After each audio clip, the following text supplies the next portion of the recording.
आइए बेटा 35वें टेस्ट का डिस्कशन हम लोग करते हैं।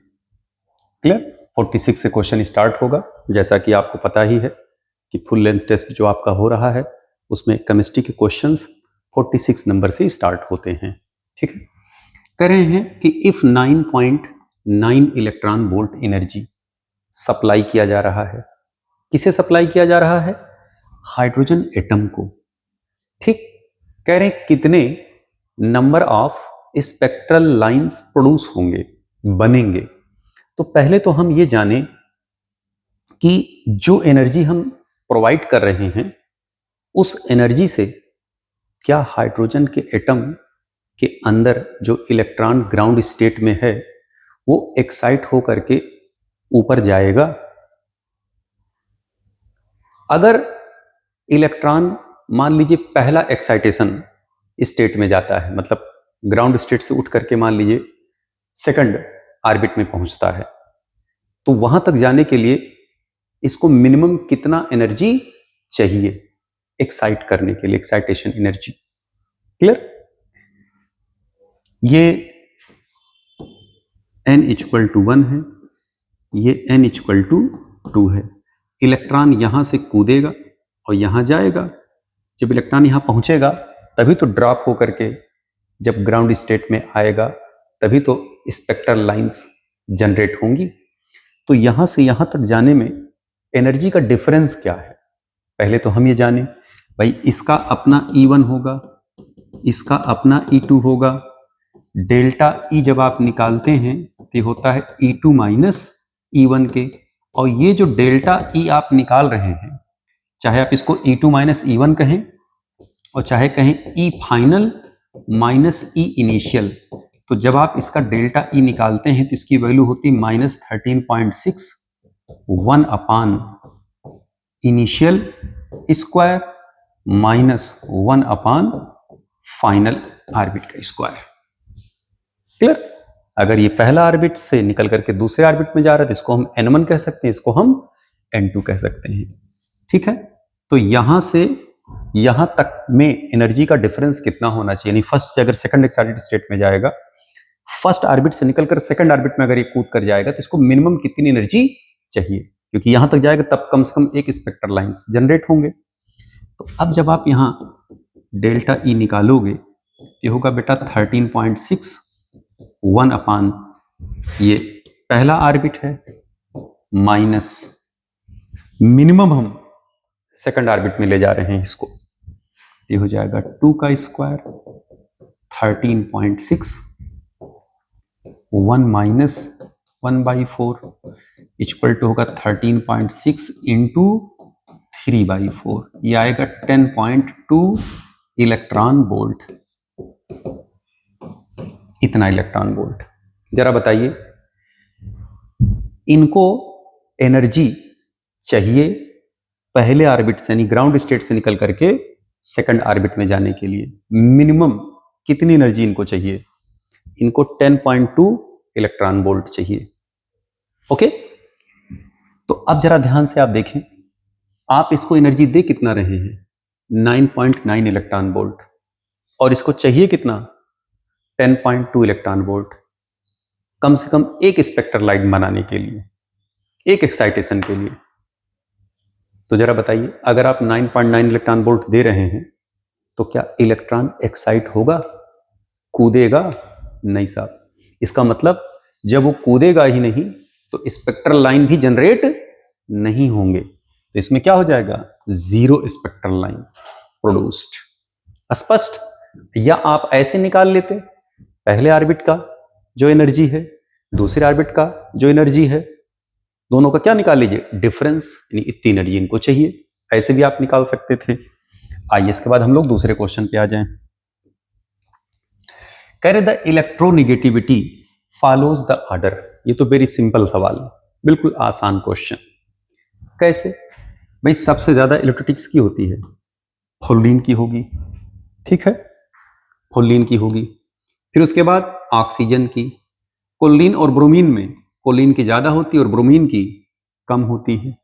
क्यों? क्योंकि आप 6A ग्रुप में हैं, या कह सकते हैं 16th ग्रुप में है, 17th ग्रुप में फ्लोरीन है, फ्लोरीन के नीचे कोलीन है, कोलीन के नीचे ब्रोमीन है। जब आप लेफ्ट से राइट चलते हैं तो इलेक्ट्रोनेगेटिविटी बढ़ती है पीरियोडिक टेबल में, और टॉप टू बॉटम आते हैं तो इलेक्ट्रोनेगेटिविटी घटती है।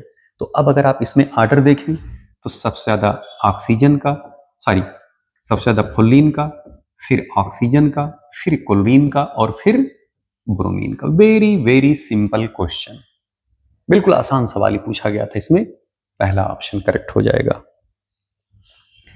अगले सवाल पे आ जाइए। कह रहे हैं which combination of quantum number n, l, m and s। n को हम क्या कहते हैं बेटा? Principal quantum number. l को क्या कहते हैं?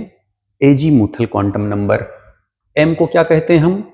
मैग्नेटिक क्वांटम नंबर, और इसे कहा जाता है स्पिन क्वांटम नंबर। ओके, जाहिर सी बात है ये n नंबर ऑफ शेल है और l number of subshell है। ठीक है, ये न्यूक्लियस है, पहला ऑर्बिट, दूसरा ऑर्बिट, तीसरा ऑर्बिट। चलिए हम चौथा ऑर्बिट ले लेते हैं। यहाँ पर ये n=1 है, n=2 है, n=3 है, n=4 है। हमारे पास n=3 दिया गया है। अगर n=3 यानी कि तीसरे ऑर्बिट में कौन कौन से सब ऑर्बिट हो सकते हैं? s, p और d। अगर s होगा तो l की वैल्यू हो जाएगी 0, p होगा तो l की वैल्यू हो जाएगी 1, और d होगा तो l की वैल्यू हो जाएगी 2। ठीक है, यानी कि अगर थर्ड ऑर्बिट होगा, प्रिंसिपल क्वांटम नंबर अगर 3 हो गए तो उस समय l की वैल्यू मैक्सिमम 3 नहीं होगा, मैक्सिमम कितना हो सकता है? 2। ओके, और यहां पर ऑप्शन जो देखिए दिया गया है, पहले में कह रहे हैं, पहले में इसमें अगर आप देखें यहां n=3 है, l=2 है, m=1 है और s=½ है। सवाल में क्या कह रहे हैं? कह रहे हैं कौन सा वैल्यू पॉसिबल नहीं है। तो ये वैल्यू तो पॉसिबल हो सकता है। क्यों? क्योंकि अगर m की वैल्यू, l की वैल्यू अगर 2 है तो m की वैल्यू क्या हो सकता है? -2, -1, 0, +1, +2। ठीक है, तो यहां देखिए एक तो पॉसिबल है ही है ना, तो ये भी पॉसिबल हो सकता है, ये भी देखिए पॉसिबल होगा, लेकिन ये पॉसिबल नहीं हो सकता। क्यों? क्योंकि यहां देखिए n की वैल्यू अगर 3 है तो l की वैल्यू 0 हो सकता है, 1 हो सकता है, 2 हो सकता है, लेकिन l की वैल्यू 3 नहीं हो सकता। इसलिए ये ऑप्शन पॉसिबल नहीं है, ये डेटा पॉसिबल नहीं है, ये भी डेटा पॉसिबल हो सकता है। ओके, इसमें सी करेक्ट हो जाएगा। कह रहे कौन इनकरेक्ट है, तो इनकरेक्ट वाले को हमें करेक्ट करना है बेटा। ओके, 49th नंबर पे आ जाए। कह रहे the IUPAC name of this complex. इस कॉम्प्लेक्स का हमें क्या बताना बेटा? आईयूपीएसी नेम बताना है।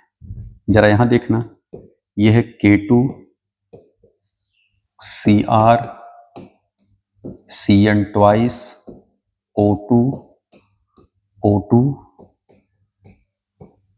NH3, यही कॉम्प्लेक्स है। अब अगर आप यहां देखें ध्यान से बेटा, तो ये ऑक्सो है,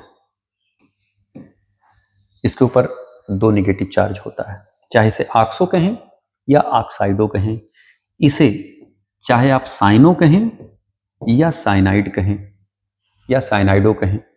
यहां पर जो O है, ये देखिए ये O है, जो पर ऑक्साइड्स होते हैं उन्हें ऐसे ब्रैकेट में लिखा जाता है।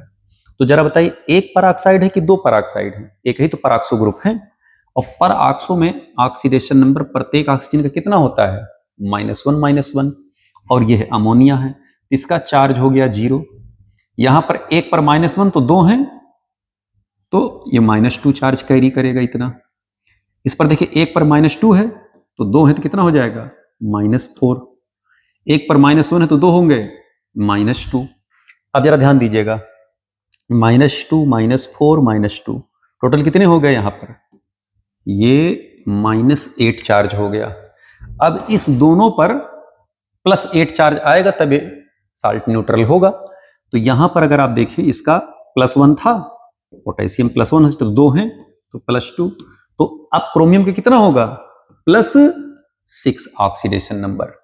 तो एक तो हमें एक कंफर्म हो जाए कि इस कॉम्प्लेक्स में जो हमारा सेंट्रल मेटल है उसका ऑक्सीडेशन नंबर क्या होगा। क्यों? क्योंकि हमें ब्रैकेट में ऑक्सीडेशन नंबर भी लास्ट में लिखना होगा, इसलिए हम लोग पहले ऑक्सीडेशन नंबर निकाल लिए। ओके, नाम जब इनका लिखा जाएगा तो अल्फाबेटिकल ऑर्डर में लिखा जाएगा बेटा। ओके, अब हम इनका नामकरण करने चल रहे हैं। तो सबसे पहले हम कैटायनिक पार्ट का नाम लिखते हैं, ये हो जाएगा पोटेशियम। पोटेशियम, ठीक है। चूंकि ये काउंटर आयन है तो इनको और कॉम्प्लेक्स आयन में स्पेस दिया जाएगा, जब नाम लिखा जाएगा ये थोड़ा सा इनसे दूर रखे जाएंगे। अब हम कॉम्प्लेक्स में आते हैं, तो कॉम्प्लेक्स में सबसे पहले हम लिगैंड के नाम अल्फाबेटिकल ऑर्डर में लिखते हैं। क्लियर? अब जरा ध्यान दीजिए, इसमें पहले अमीन आएगा, तो हो जाएगा पोटेशियम अमीन, ठीक है। अब यहां साइनाइडो पहले आएगा या साइनो पहले आएगा या सुपर मतलब ऑक्सो आएगा या पराक्सो आएगा, तो पहले साइनो आएंगे, साइनो हो जाएगा। तो साइनो 2 हैं तो हो जाएगा डाइसाइनो। क्लियर? डाइसाइनो। अब यहां जरा देखना ध्यान से, ओ और पर ऑक्सो में पी बाद में आएगा, ओ पहले आएगा, ये हो जाएगा डाई ऑक्सो। 2 ऑक्सो है ना। उसके बाद फिर क्या होगा, पर ऑक्सो।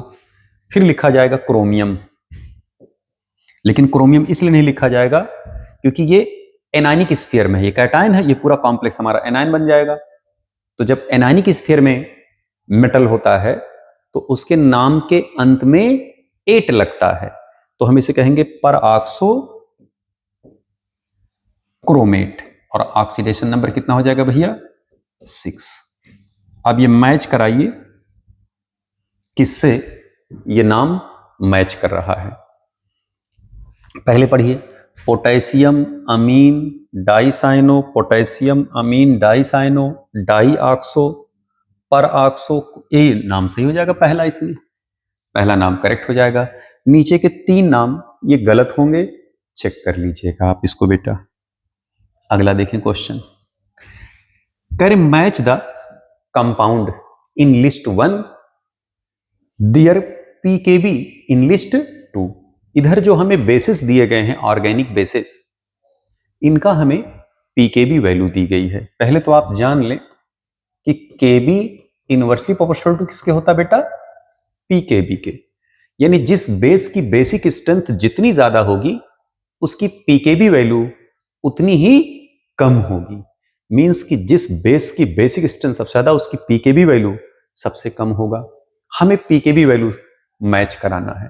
तो पहले तो आप देख लें मेथिल अमीन है, इसके हम चलिए ही अलग से फिगर बना दे रहे हैं। ये हो गया मेथिल अमीन, ठीक है। यहीं दूसरा हो गया एन मेथिलमीन,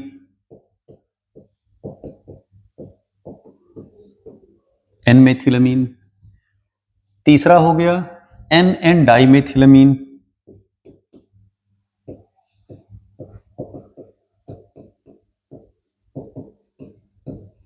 एन एन डाइमेथिलमीन। और चौथा हो गया इथेन अमीन।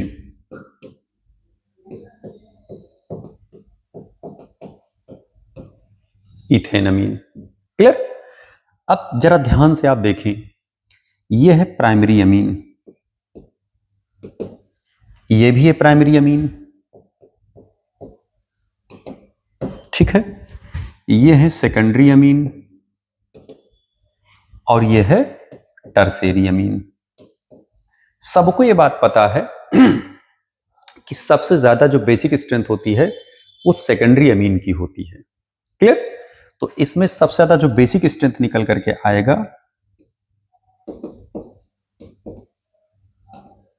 या कह सकते हैं केबी वैल्यू, तो सबसे ज्यादा निकल करके आ जाएगा बी वाले का, ठीक है। और सबसे कम जो बेसिक स्ट्रेंथ होती है वो टर्शियरी अमीन की होती है। ओके, अब सवाल उठता है भाई प्राइमरी अमीन में मेथिल अमीन और एथिल अमीन में किसकी ज्यादा बेसिक स्ट्रेंथ होगी। तो यहां पर जो प्लस आई पावर होता बेटा ये ज्यादा है, और यहां पर जो प्लस आई पावर है वो कम है। क्योंकि सब में प्लस आई ग्रुप लगे हैं, सबके पास लोन पेयर है, सबके सब लुईस बेस हैं, सबके सब लोन पेयर दे सकते हैं, इसीलिए तो सब बेस हैं। जितने ज्यादा नाइट्रोजन पर इलेक्ट्रॉन डोनेटिंग ग्रुप लगे होंगे बेसिक स्ट्रेंथ उसकी उतनी ही ज्यादा निकल करके आती है। लेकिन यहां पर चूंकि स्टेरिक हिंड्रेंस का चक्कर होता है, इसलिए टर्शियरी अमीन की, क्योंकि अब देखिए यहां पर बल्कि ग्रुप, यहां बल्कि ग्रुप, यहां बल्कि ग्रुप लगे होने की वजह से इसका लोन पेयर इजीली निकल नहीं पाता है, हिंडर्ड कर जाता है। तो स्टेरिक हिंड्रेंस की वजह से टर्शियरी की बेसिक स्ट्रेंथ कम निकल करके आता है। आप जरा ध्यान दें, सबसे ज्यादा बेसिक स्ट्रेंथ सेकंड वाले की हो गई। अब देखिए मेथिल में और एथिल में, एथिल की सबसे ज्यादा होगी, तब उसके बाद मेथिल की आएगी, और सबसे लास्ट में किसकी निकल करके आएगी, सी की। तो ये निकल करके आया केबी वैल्यू। अब हम क्या करेंगे, इनके पीकेबी वैल्यू के आधार, पीकेबी वैल्यू इनकी लिखने चल रहे हैं। जिसकी देखिए बेसिक स्ट्रेंथ सबसे ज्यादा है, जिसकी बेसिक स्ट्रेंथ सबसे ज्यादा है उसकी केबी पीकेबी वैल्यू क्या होगी, सबसे कम होगी। अब जरा ध्यान दीजिएगा, इसमें पीकेबी वैल्यू बेटा सबसे कम, इसमें सबसे कम पीकेबी वैल्यू कौन सी है भैया, देखिए सबसे कम पीकेबी वैल्यू कौन सी है, यह है 3.27। तो इसका हो जाएगा फोर्थ वैल्यू, यानी बी का हो जाएगा फोर्थ। कितना है इसका, 3.27। ठीक है, अब इससे थोड़ा ज्यादा पीकेबी वैल्यू, ताकि केबी घटे, तो अब 3.27 ज्यादा कौन है, 3.29। अब 3.29 देखिए किसका निकल करके आ जाएगा, ये डी वाले का निकल करके आ जाएगा। ये हो जाएगा थर्ड 3.29। ठीक है, उससे कम 3.29 से कम, अब देखिए ए वाले का होगा। ठीक है, मतलब कम क्या, मतलब बेसिक स्ट्रेंथ कम होगा, के भी कम होगा, लेकिन पी की वैल्यू ज्यादा होगा। तो 3.27 ज्यादा 3.29, 3.29 से ज्यादा देखिए कौन कौन हो गया, 3.38, 4.22, तो 3.38 आ जाएगा। इसका हो जाएगा सेकंड, ये हो जाएगा 3.38। और सबसे ज्यादा पीकेबी वैल्यू सी वाले का होगा, क्योंकि उसका केबी वैल्यू सबसे कम है। इसका हो जाएगा, अब सी वाले देखिए आ जाएगा फर्स्ट, इसका हो जाएगा 4.22। अब आप इसे मैच करा लीजिए, यानी बी का हो जाएगा 4, बी का हो गया 4, कहां गया बी, बी का हो जाएगा ये 4, डी का हो जाएगा थर्ड, डी का हो जाएगा भैया ये थर्ड, ए का हो जाएगा सेकंड, ए का हो गया सेकंड। ठीक है, और सी बच रहा है, सी का हो जाएगा फर्स्ट, सी का हो जाएगा ये फर्स्ट। अब इसमें मैच कराइए, कौन सा मैच कर रहा होगा, यानी ए का सेकंड, ए का सेकंड कहीं है, यहां थर्ड थर्ड है, ए का सेकंड देखिए है, बी का 4, बी का 4, सी का 1, यही आंसर करेक्ट हो जाएगा। आप इसमें चेक कर लीजिएगा। ठीक है, ये कॉन्सेप्ट सदैव दिमाग में रखिएगा, जिसका केबी सबसे ज्यादा होगा उसका पीकेबी सबसे कम होगा। यानी यहां पर केबी सबसे कम है सी वाले का, इसलिए इसका पीकेबी वैल्यू सबसे ज्यादा। क्लियर, आइए अगले क्वेश्चन पर चलते हैं हम लोग। कह the deep blue colour produced on adding excess of ammonia to copper sulphate.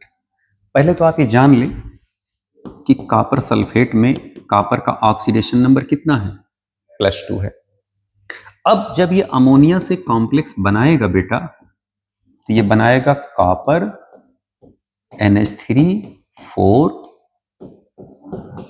SO4।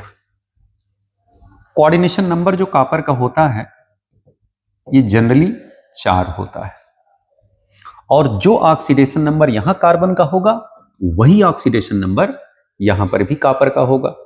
Copper का अगर +2 है तो कॉपर का यहां पर भी +2 ही होगा। अब आप ढूंढिए, यहां देखिए ऑक्सीडेशन नंबर कॉपर का +2 तो है, लेकिन कोऑर्डिनेशन नंबर 2 है। यहां देखना, कॉपर का ऑक्सीडेशन +2 तो है, लेकिन कोऑर्डिनेशन नंबर 6 है, ये भी नहीं हो सकता। यस, ये करेक्ट हो सकता है, यहां देखना कोऑर्डिनेशन नंबर 4 है, ऑक्सीडेशन नंबर 2 है, तो ऑप्शन कौन सा करेक्ट हो जाएगा बेटा? सेकंड ऑप्शन करेक्ट हो जाएंगे। क्लियर? आइए 52nd पे आ जाएं। कह रहे the most satisfactory method to separate mixtures of sugar. ठीक है, शुगर के मिक्सचर्स को आप कैसे सेपरेट करेंगे? तो शुगर कोई सब्लिमेटिंग कंपाउंड तो है नहीं, या कोई ऐसा रिएजेंट तो है नहीं कि आप बेंडिक्ट रिएजेंट डाल देंगे। बेंडिक्ट रिएजेंट अगर आप डालेंगे तो ग्लूकोज फ्रक्टोज दोनों रिएक्ट कर जाएंगे, क्योंकि फ्रक्टोज भी रिएक्शन देता है, ग्लूकोज भी रिएक्शन देता है। ठीक है, क्रोमेटोग्राफी टेक्निक से आप इनको अलग नहीं कर सकते। ट्रेसेस के लिए जनरली इस्तेमाल किए जाते हैं, रंग के आधार पर, कलर के आधार पर, सुक्रोज का कौन सा कलर निकल करके, ग्लूकोज का कौन सा, फ्रक्टोज का कौन सा कलर निकल करके आ रहे हैं। ये एक्चुअल में होते बेटा सॉलिड, और सॉलिड को हम लोग फ्रैक्शनल क्रिस्टलाइजेशन मेथड से ज्ञात करते हैं। पहले हम इनका क्या बना लेंगे? इनका सॉल्यूशन तैयार कर लेंगे, और फिर इसके बाद इनको हम क्रिस्टलाइज करते हैं। ओके, जिसकी सॉल्युबिलिटी कम होगी वो पहले क्रिस्टलाइज करेगा, जिसकी सॉल्युबिलिटी ज्यादा होगी वो बाद में क्रिस्टलाइज करेगा।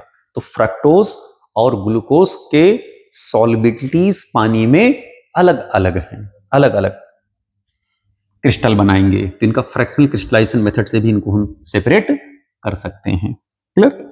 आइए कह रहे match list 1 and list 2। First list और सेकंड लिस्ट को हमें कंपेयर करना है और बताना है। अब ये जो सवाल है ये स्ट्रक्चर से रिलेटेड क्वेश्चंस हैं, सवाल पूछे भी गए हैं नीट में, 3-4 साल पहले पूछे हुए क्वेश्चंस हैं, सब सवाल हैं। कह रहे हैं पर ऑक्सो डाइसल्फ्यूरिक एसिड, तो पहले हम कंपाउंड ए को बनाएं, पर ऑक्सो डाइसल्फ्यूरिक एसिड।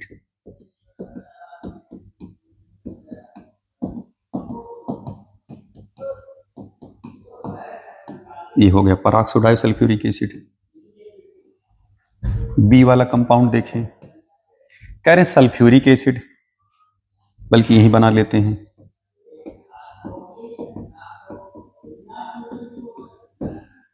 ये सल्फ्यूरिक एसिड हो गया।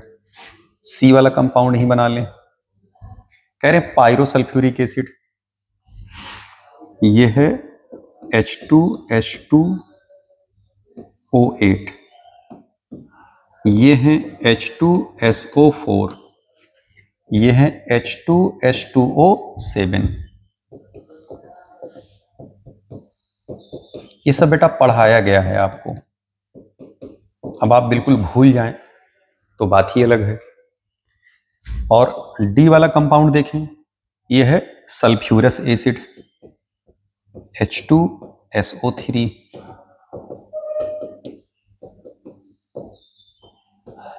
एक हटा दीजिए यहां से,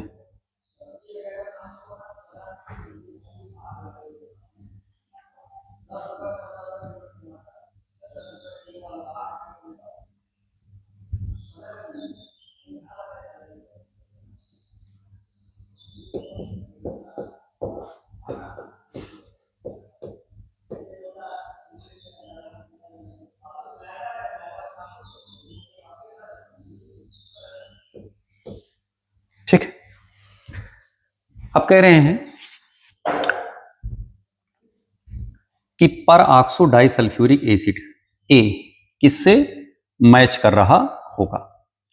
अब अगर आप पर ऑक्सो डाइसल्फ्यूरिक एसिड को देखें तो इसमें देखिए कितने पर ऑक्सो डाइसल्फ्यूरिक एसिड, इसमें देखिए कितने SO और OH बॉन्ड हैं।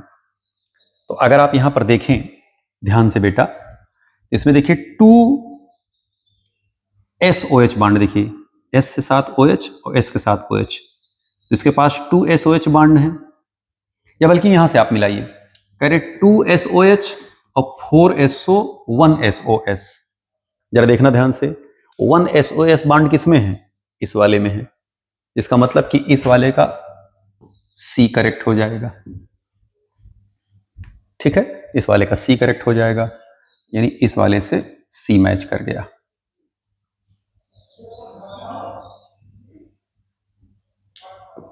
C मैच कर रहा है इस वाले का, बल्कि यही सामने लिख दें, इसे C करेगा इसका। करें 2SOH और 1SO बॉन्ड, ये देखना 1 SO बॉन्ड और 2 SOH, यानी इसका कौन सा मैच कर जाएगा भैया, इसका D मैच करेगा सेकंड वाले का। करे 2 SOH और 4 SO और 1 SOOS, देखिए 1 SOOS पराक्सी लिंकेज इसमें है, 2 OH ग्रुप हैं और 4 SO ग्रुप हैं, देखिए SO SO SO SO, इसका हो जाएगा A करेक्ट। करे 2 SOH और 2 SO, ये देखना 2 SOH बॉन्ड और 2 SO, इसका हो जाएगा B, यानी कि A का हो जाएगा थर्ड, A का हो गया थर्ड, इन्हीं में से कोई एक होगा। फिर B का हो जाएगा 4, B का हो जाएगा 4, इन्हीं में से कोई एक होगा। C का हो गया फर्स्ट, C का हो गया फर्स्ट और D का हो गया सेकंड। पहला आंसर क्या हो जाएगा, करेक्ट। कह रहे assertion test can not be done within group analysis, within group analysis कह रहे हैं test of can not be done within group analysis during group analysis, during group analysis times, several times, ये test of यहां होना चाहिए ammonium ion. Paper में आपके बेटा यही छपा हुआ है, ये जो हमारा पीपीटी तैयार हुआ है इसमें अमोनियम आयन गलती से नहीं लिखा था, और पेपर में जबकि आपके है, इसलिए आप परेशान ना होइएगा, यहाँ अमोनियम आयन लगा हुआ है। कह रहे टेस्ट ऑफ अमोनियम आयन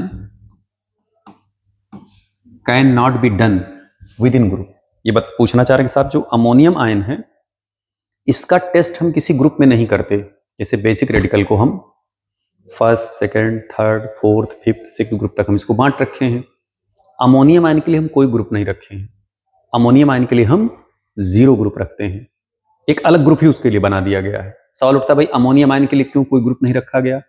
इसलिए नहीं रखा गया क्योंकि सेकंड है, थर्ड है, फोर्थ है, इन सब ग्रुप में अमोनियम आयन खुद एज ए कंपाउंड के रूप में, ग्रुप रिएजेंट के रूप में इस्तेमाल होता है। तो अगर हम उसका टेस्ट करें और उसी को हम यूज कर रहे हैं एज ए रिएजेंट के रूप में, तो क्या हम पता कर पाएंगे कि अमोनियम आयन है कि नहीं? वो तो हम पहले से ही डाल रहे हैं उसमें। तो कई बार अमोनियम आयन के कंपाउंड का इस्तेमाल करने की वजह से हम अमोनियम आयन के टेस्ट के लिए कोई ग्रुप निर्धारित नहीं करते हैं, उसको हम क्या करें हैं, एक अलग 0 ग्रुप बना दिए हैं, एक अलग ग्रुप ही उसके लिए रख दिए हैं। स्पष्ट ही बातें? तो वही बात यहां कहा जा रहा है कि साहब test of ammonium ion can not be done within the group analysis. क्यों? रीजन दिए, कह रहे during group analysis several times of ammonium compound is added at the different steps. तो इसमें ए भी करेक्ट है और जो इसका रीजन है यानी असर्शन भी करेक्ट है और इसका रीजन भी करेक्ट है। इसमें अगर आप आंसर देखेंगे तो ये पहला ऑप्शन करेक्ट हो जाएगा कि assertion and reason are true and the reason is the correct explanation of assertion। स्पष्ट? अगले क्वेश्चन पे आ जाए भैया 55 पर। Correct 2 moles of an ideal gas expands spontaneously into vacuum, the work is। दिमाग में बैठा ले बिल्कुल कि अगर आइडियल गैस को हम फ्रीली एक्सपैंड करें, वैक्यूम में एक्सपैंड करें, विदाउट एक्सटर्नल प्रेशर एक्सपैंड करें, तो ऐसे केस में प्रेशर 0 होता है। जाहिर सी बात है वर्क इक्वल टू होता है P इंटू डेल्टा वी के। हम माइनस क्यों लगाते हैं? क्योंकि हम एक्सटर्नल प्रेशर के रिस्पेक्ट में बात कर रहे हैं। क्लियर? यहां पर अगर P 0 हो गया तो वर्क क्या हो जाएगा? 0। तो अगर कोई गैस स्पॉन्टेनियसली एक्सपैंड कर रहा है, इट मींस कि फ्रीली एक्सपैंड कर रहा है, उस केस में वर्क डन क्या होगा भैया? इसका 0 निकल करके आएगा। स्पष्ट? अगला क्वेश्चन देखें। कह रहे the molarity of nitrous acid eight which it's pH become 2, के वैल्यू हमको दे दिया गया है। आयनिक इक्विलिब्रियम का सवाल है, सबको ये बात पता है कि H ion concentration equal to होता है √K into CK। Clear?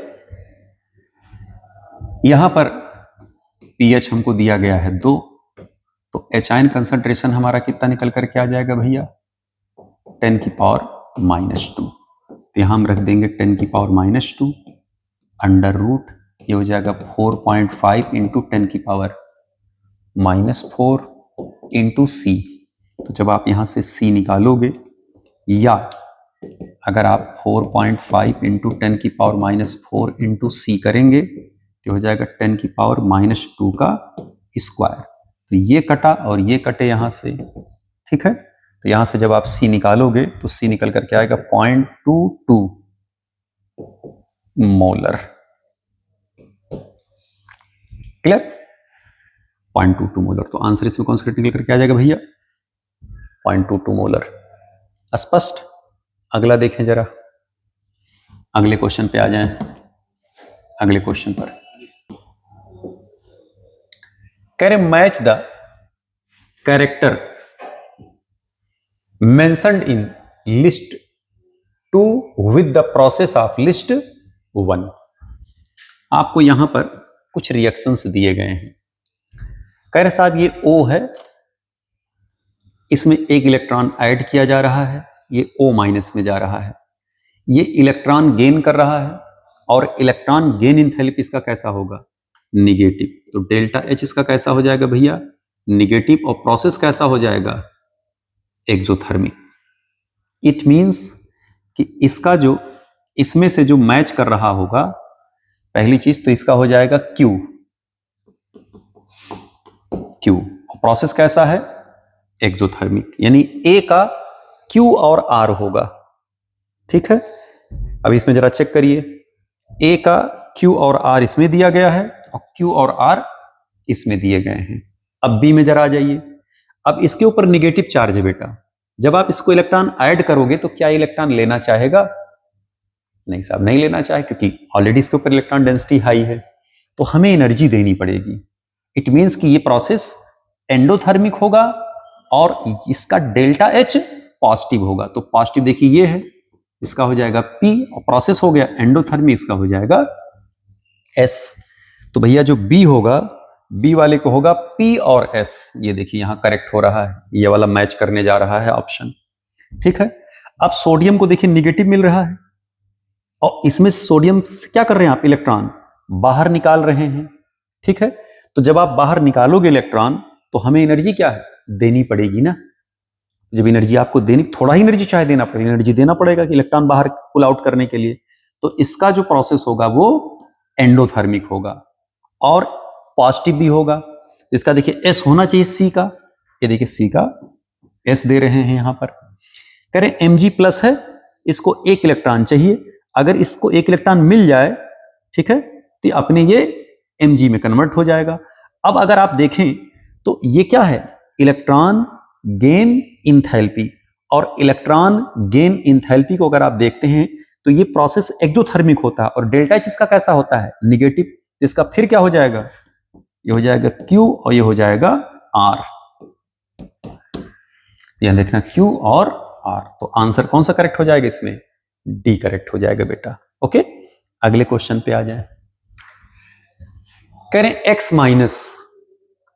H2SO4 से रिएक्शन कर रहा है, ठीक है, और जो Y बन रहा है ये विनेगर है। कह रहे हैं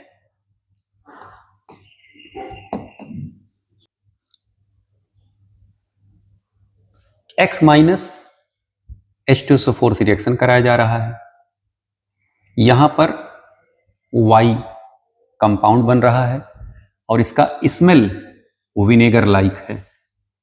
इसी X- को फिर FeCl3 से रिएक्शन कराया गया जो कि न्यूट्रल है, ठीक है, और कलर कैसा आ रहा है ब्लड रेड कलर, ठीक। ध्यान रखें विनेगर लाइक स्मेल किसका आता है, किसका आता है एसिटिक एसिड का। स्पष्ट? तो हो सकता है कि ये एसीटेट आयन रहा हो। जब आप इसका H2SO4 से रिएक्शन आप करा रहे हैं तो बनाया क्या होगा, ये देखना भैया, ये बनाया होगा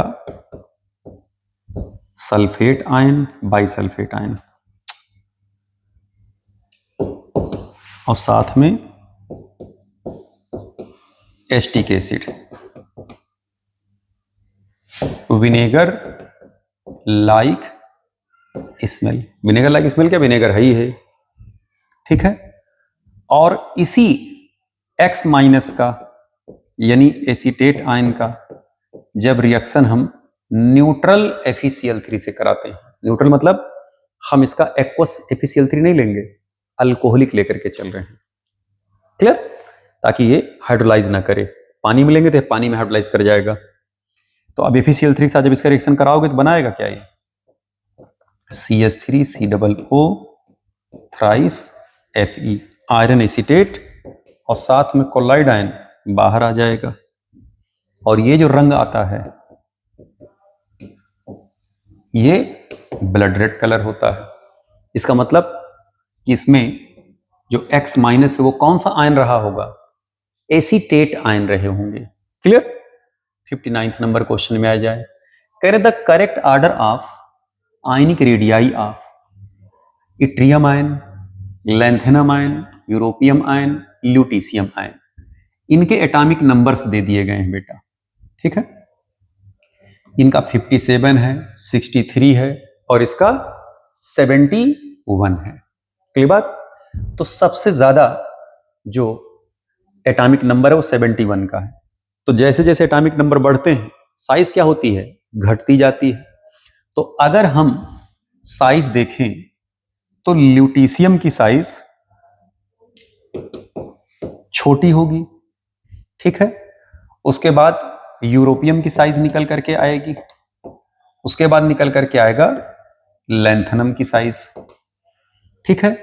अब इसका एटॉमिक नंबर सबसे कम है तो इसकी साइज सबसे बड़ी होनी चाहिए थी, नहीं साहब, ये स्कैंडियम के नीचे है वो इट्रियम।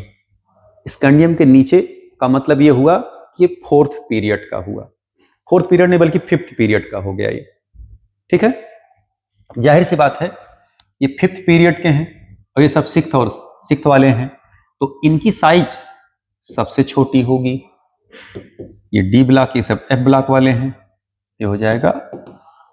अब अगर आप इनका ऑर्डर मिलाएं तो मैच करा लीजिए कि कौन सा ऑप्शन ऑर्डर में मैच कर रहा है, ये ऑप्शन मैच कर रहा है, क्लियर। हमने क्या किया है, एफ ब्लॉक वाले के साथ डी ब्लॉक का एक एलिमेंट जोड़ दिया है। तो अक्सर बच्चा उसमें कंफ्यूज हो जाता है कि हम उसको रखें कहां।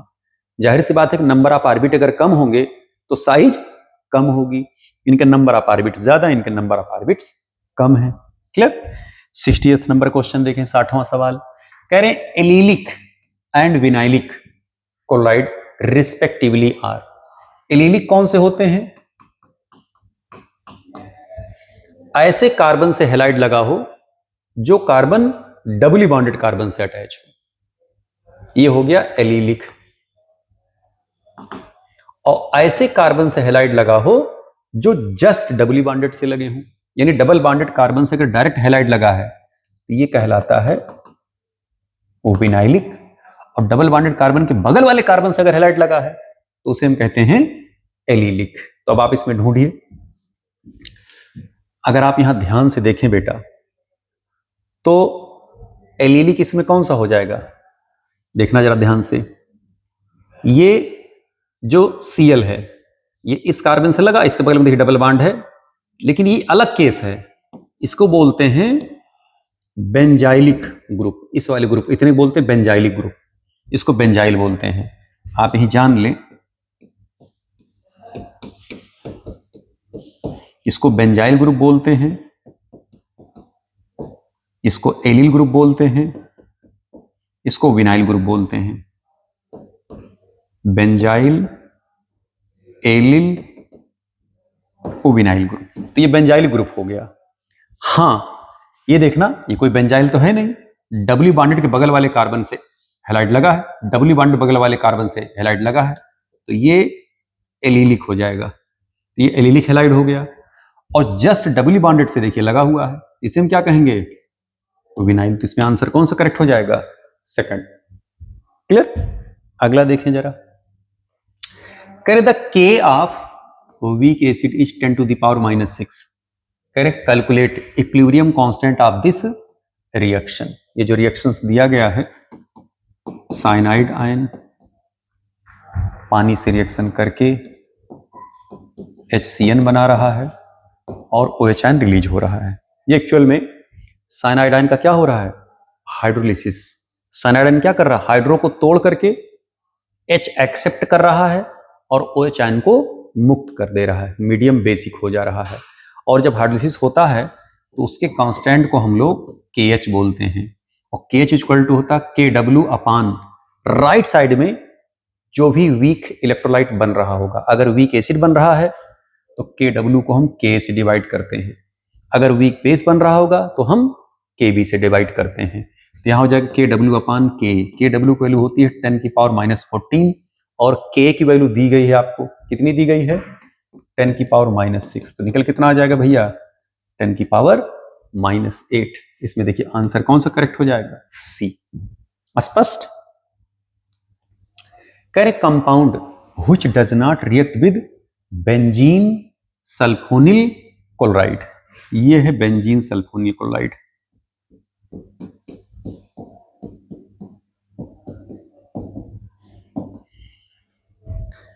इसे बोलते हैं हिंसबर्ग रिएजेंट। ये प्राइमरी और सेकेंडरी अमीन से रिएक्शन करता है, लेकिन टर्सरी अमीन से रिएक्शन नहीं करता है।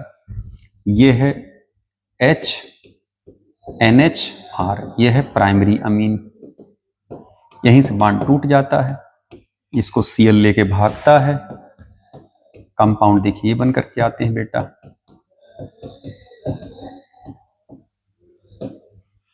इसे बोलते हैं N-एल्किल सल्फोनामाइड। ओके, यहीं पर हम जब NaOH से रिएक्शन कराते हैं तो यहां से देखिए ये जो H है ये फिर पुनः टूटता है, तो ये साल्ट बना लेता है बेटा ये।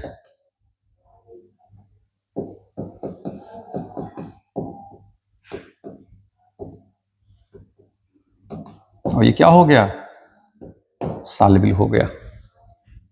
ये सॉलिड कंपाउंड बनते हैं, ये सॉलिड कंपाउंड बनता है, और सॉलिड कंपाउंड क्या हो गया, सॉल्युबल।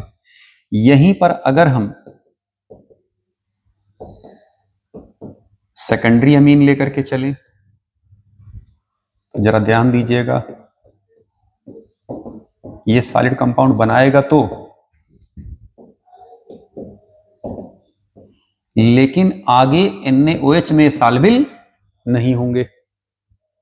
क्यों, क्योंकि इसके पास H अब आगे है ही नहीं है, ये H निकल सके और सोडियम आकर के लग करके सॉल्युबलाइज कर सके आयन के रूप में इसको। और अगर आप यहीं पर टर्सरी अमीन लेकर के चले तो देखना जरा, इसके पास रिएक्टिव H ही नहीं है, ये रिएक्शन ही नहीं करेगा आगे। स्पष्ट। तो इसमें ढूंढ लीजिए टर्सरी अमीन कौन सा है, ये D करेक्ट हो जाएगा। D वाला बेंजीन सल्फोनिल क्लोराइड से रिएक्शन नहीं करेगा। स्पष्ट। अगले सवाल पे आ जाएं। करें the order of energy absorbed which is responsible for colour of complexes. याद रखें,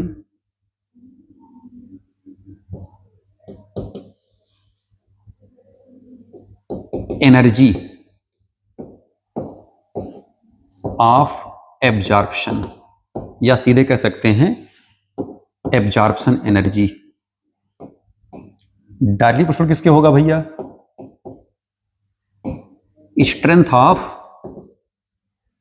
लिगैंड के, और strength of ligand chelating power of ligand के हो जाएगा, चिलेटिंग पावर ऑफ लिगैंड के। जितने ज्यादा लिगैंड की चिलेटिंग पावर होगी उतने ज्यादा वो स्प्लिटिंग कराएगा, वो कॉम्प्लेक्स उतना ही ज्यादा एनर्जी एब्जॉर्ब करेगा, कलर की इंटेंसिटी उसकी उतनी ही हाई होगी। जरा ध्यान दीजिए इधर, इसमें कह रहे साहब ऑर्डर ऑफ एनर्जी एब्जॉर्ब्ड, ठीक है, ऑर्डर ऑफ एनर्जी एब्जॉर्ब्ड। अब जरा बताइए, यहां पर देखिए 3 बाइडेंटेट लिगैंड लगे हैं, यहां पर 2 बाइडेंटेट लिगैंड लगे हैं, और यहां पर एक ही बाइडेंटेट लिगैंड लगा हुआ है भैया इस वाले कॉम्प्लेक्स में। इसको ऐसे बंद किया जाएगा, ठीक है, तो सबसे ज्यादा जो लाइट एनर्जी यानी जो एनर्जी एब्जॉर्ब कर रहा होगा ये होगा सी वाला होगा, फिर उसके बाद ए आएगा, तब उसके बाद बी, बल्कि यही आंसर ही करेक्ट हो जाएगा, C A B. KSP of calcium hydroxide is 4 × 10⁻⁻⁶। कह रहे हैं at what minimum pH calcium ion starts precipitating in 0.01 molar calcium chloride. प्यारा सवाल है, यह है कैल्शियम हाइड्रोक्साइड, टूटेगा, कैल्शियम आयन में जाएंगे और हाइड्रोक्साइड आयन में। अगर आप इसका KSP निकालोगे तो ये कैल्शियम आयन का कंसंट्रेशन होगा और हाइड्रोक्साइड आयन के कंसंट्रेशन का स्क्वायर होगा। प्रेसिपिटेशन कहां से स्टार्ट होता है? जब सोल्यूशन हमारा सैचुरेट हो जाता है, सैचुरेशन पॉइंट से जब हम ऊपर आते हैं तब पीपीटी प्रारंभ होता है। ठीक है, KSP आपको दिया गया है, कितना दिया गया बेटा? 4 × 10⁻⁻⁶। कैल्शियम आयन कितना है? 0.01 मोलर। ठीक है, क्योंकि कैल्शियम क्लोराइड जितना डाला जाएगा वही कैल्शियम आयन को बढ़ा रहा होगा कंसंट्रेशन को। यहां हो गया OH आयन का स्क्वायर। यहां से जब आप इसको काटोगे तो हो जाएगा OH आयन का कंसंट्रेशन हो जाएगा 2 × 10⁻²। ठीक है, तो जब आप यहां से POH निकालोगे तो होगा -log OH आयन कंसंट्रेशन, ये होगा -log 2 × 10⁻²। यही हो जाएगा POH इक्वल टू, इसको सॉल्व आप करोगे तो होगा 2 - log 2 के। ठीक है, और pH की जगह पे हम क्या लिख सकते हैं? 14 - pH के। क्यों? क्योंकि सबको पता है कि pH और प्लस POH इक्वल टू होता है 14 के। pH plus POH equal to होता है 14 के, तो POH कितना हो जाएगा? 14 - pH के, ये हो जाएगा 2 - log 2। तो जब आप यहां से pH निकालोगे तो pH उस तरफ जाएगा और 2 इधर आएगा, तो हो जाएगा 12 + log 2। चेक कर लीजिएगा, इसमें कोई ऑप्शन मैच कर रहा है? Yes, 12 + log 2। स्पष्ट, इस pH पर कैल्शियम हाइड्रोक्साइड प्रेसिपिटेट करना शुरू कर देगा 0.01 मोलर कैल्शियम क्लोराइड डालने पर। स्पष्ट। अगला सवाल देखें, कह रहे the molar conductivity for alkaline medium are plotted against under root concentration as shown below electrolytes A and B। ये तो सवाल बिल्कुल आसान है बेटा। अगर आप यहां देखें तो ये जो है ये वीक इलेक्ट्रोलाइट का ग्राफ होता है जो एक्सपोनेंशियल ग्राफ फॉलो करता है, और ये जो ग्राफ फॉलो होता है ये स्ट्रेट लाइन, ये इलेक्ट्रोलाइट स्ट्रॉन्ग इलेक्ट्रोलाइट का ग्राफ होता है। तो इसमें आप चेक कर लीजिए, सब पढ़ाया गया है आपको डीबे-हकेल इक्वेशन में। इसमें हो जाएगा A जो होगा ये होगा A वीक इलेक्ट्रोलाइट और B होगा स्ट्रॉन्ग इलेक्ट्रोलाइट। इसमें देखिए कोई ऑप्शन मैच कर रहा है? A weak electrolyte, weak weak strong strong, yes, इसमें C ऑप्शन करेक्ट हो जाएगा। क्लियर? आइए अगले क्वेश्चन पे आ जाएं। कह रहे the vapour pressure curve of the same non volatile non electrolyte solute in the same solvent are shown, the concentrations of solutions are. अब जरा ध्यान दीजिएगा, अगर आप इसको ले जाके हम मिलाएं तो ये होगा प्योर सॉल्वेंट का। जब आप इसमें थोड़ा सॉल्यूट मिलाएंगे तो ये सॉल्यूशन बनेगा। इसका वेपर प्रेशर देखिए घटा, ठीक है, ये हो गया सॉल्यूशन 1। इसमें आप और सॉल्यूट मिलाइए और वेपर प्रेशर घटेगा, और बॉइलिंग पॉइंट क्या होगा इसका? और बढ़ जाएगा। और आप सॉल्यूट मिलाइए और वेपर प्रेशर घटेगा और बॉइलिंग पॉइंट इसका बढ़ जाएगा। यानी जैसे जैसे हम इधर से इधर जा रहे हैं सॉल्यूट की मात्रा बढ़ाते जा रहे हैं, सॉल्यूट का अमाउंट बढ़ाते जा रहे हैं, यानी सॉल्यूशन और कंसंट्रेट करते जा रहे हैं। तो 1 से ज्यादा 2 का, 2 से ज्यादा 3 का। तो अगर आप यहां पर देखें तो कंसंट्रेशन का जो ऑर्डर होगा वो फर्स्ट से ज्यादा होगा सेकंड का, और सेकंड ज्यादा होगा बेटा थर्ड का। ये होगा ऑर्डर ऑफ कंसंट्रेशन। क्लियर? इसमें ढूंढिए ऑप्शन कौन सा मैच कर रहा होगा। पहला ऑप्शन मैच कर रहा है। अगले क्वेश्चन पे आ जाए। कह रहे सपोज द फॉलोइंग रिएक्शंस, इस रिएक्शन को आप देखें। कह रहे बताइए प्रोडक्ट्स विल बी, प्रोडक्ट क्या बन रहा होगा। इसके लिए थोड़ा सा हम यहां पर जगह बनाना चाहेंगे भाई, ठीक है। ये देखना कंपाउंड ये है,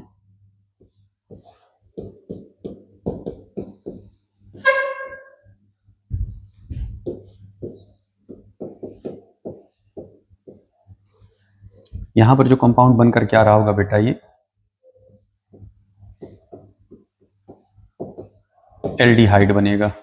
क्यों? क्योंकि यहां देखना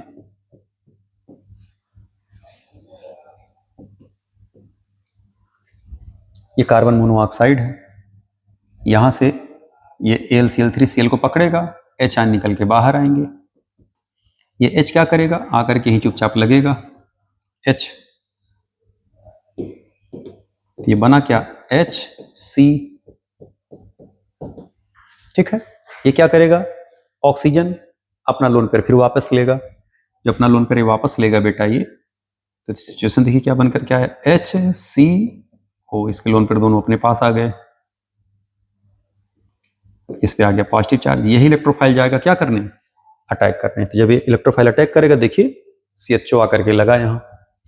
नेम रिएक्शन बेटा ये। अब यहीं पर आप इसका रिएक्शन किससे कराने चल रहे हैं, ये कराने चल रहे हैं आप फॉर्मल्डिहाइड से। ये आप कराने चल रहे हैं क्रॉस काइनेजारो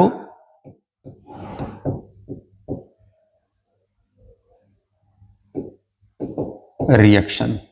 डिफरेंट जब मॉलिक्यूल लेकर के चलते हैं, इसमें जो मोर रिएक्टिव एल्डिहाइड होता है अक्सर वो ऑक्सीडाइज होता है, और जो लेस रिएक्टिव एल्डिहाइड होता है वो रिड्यूस होता है।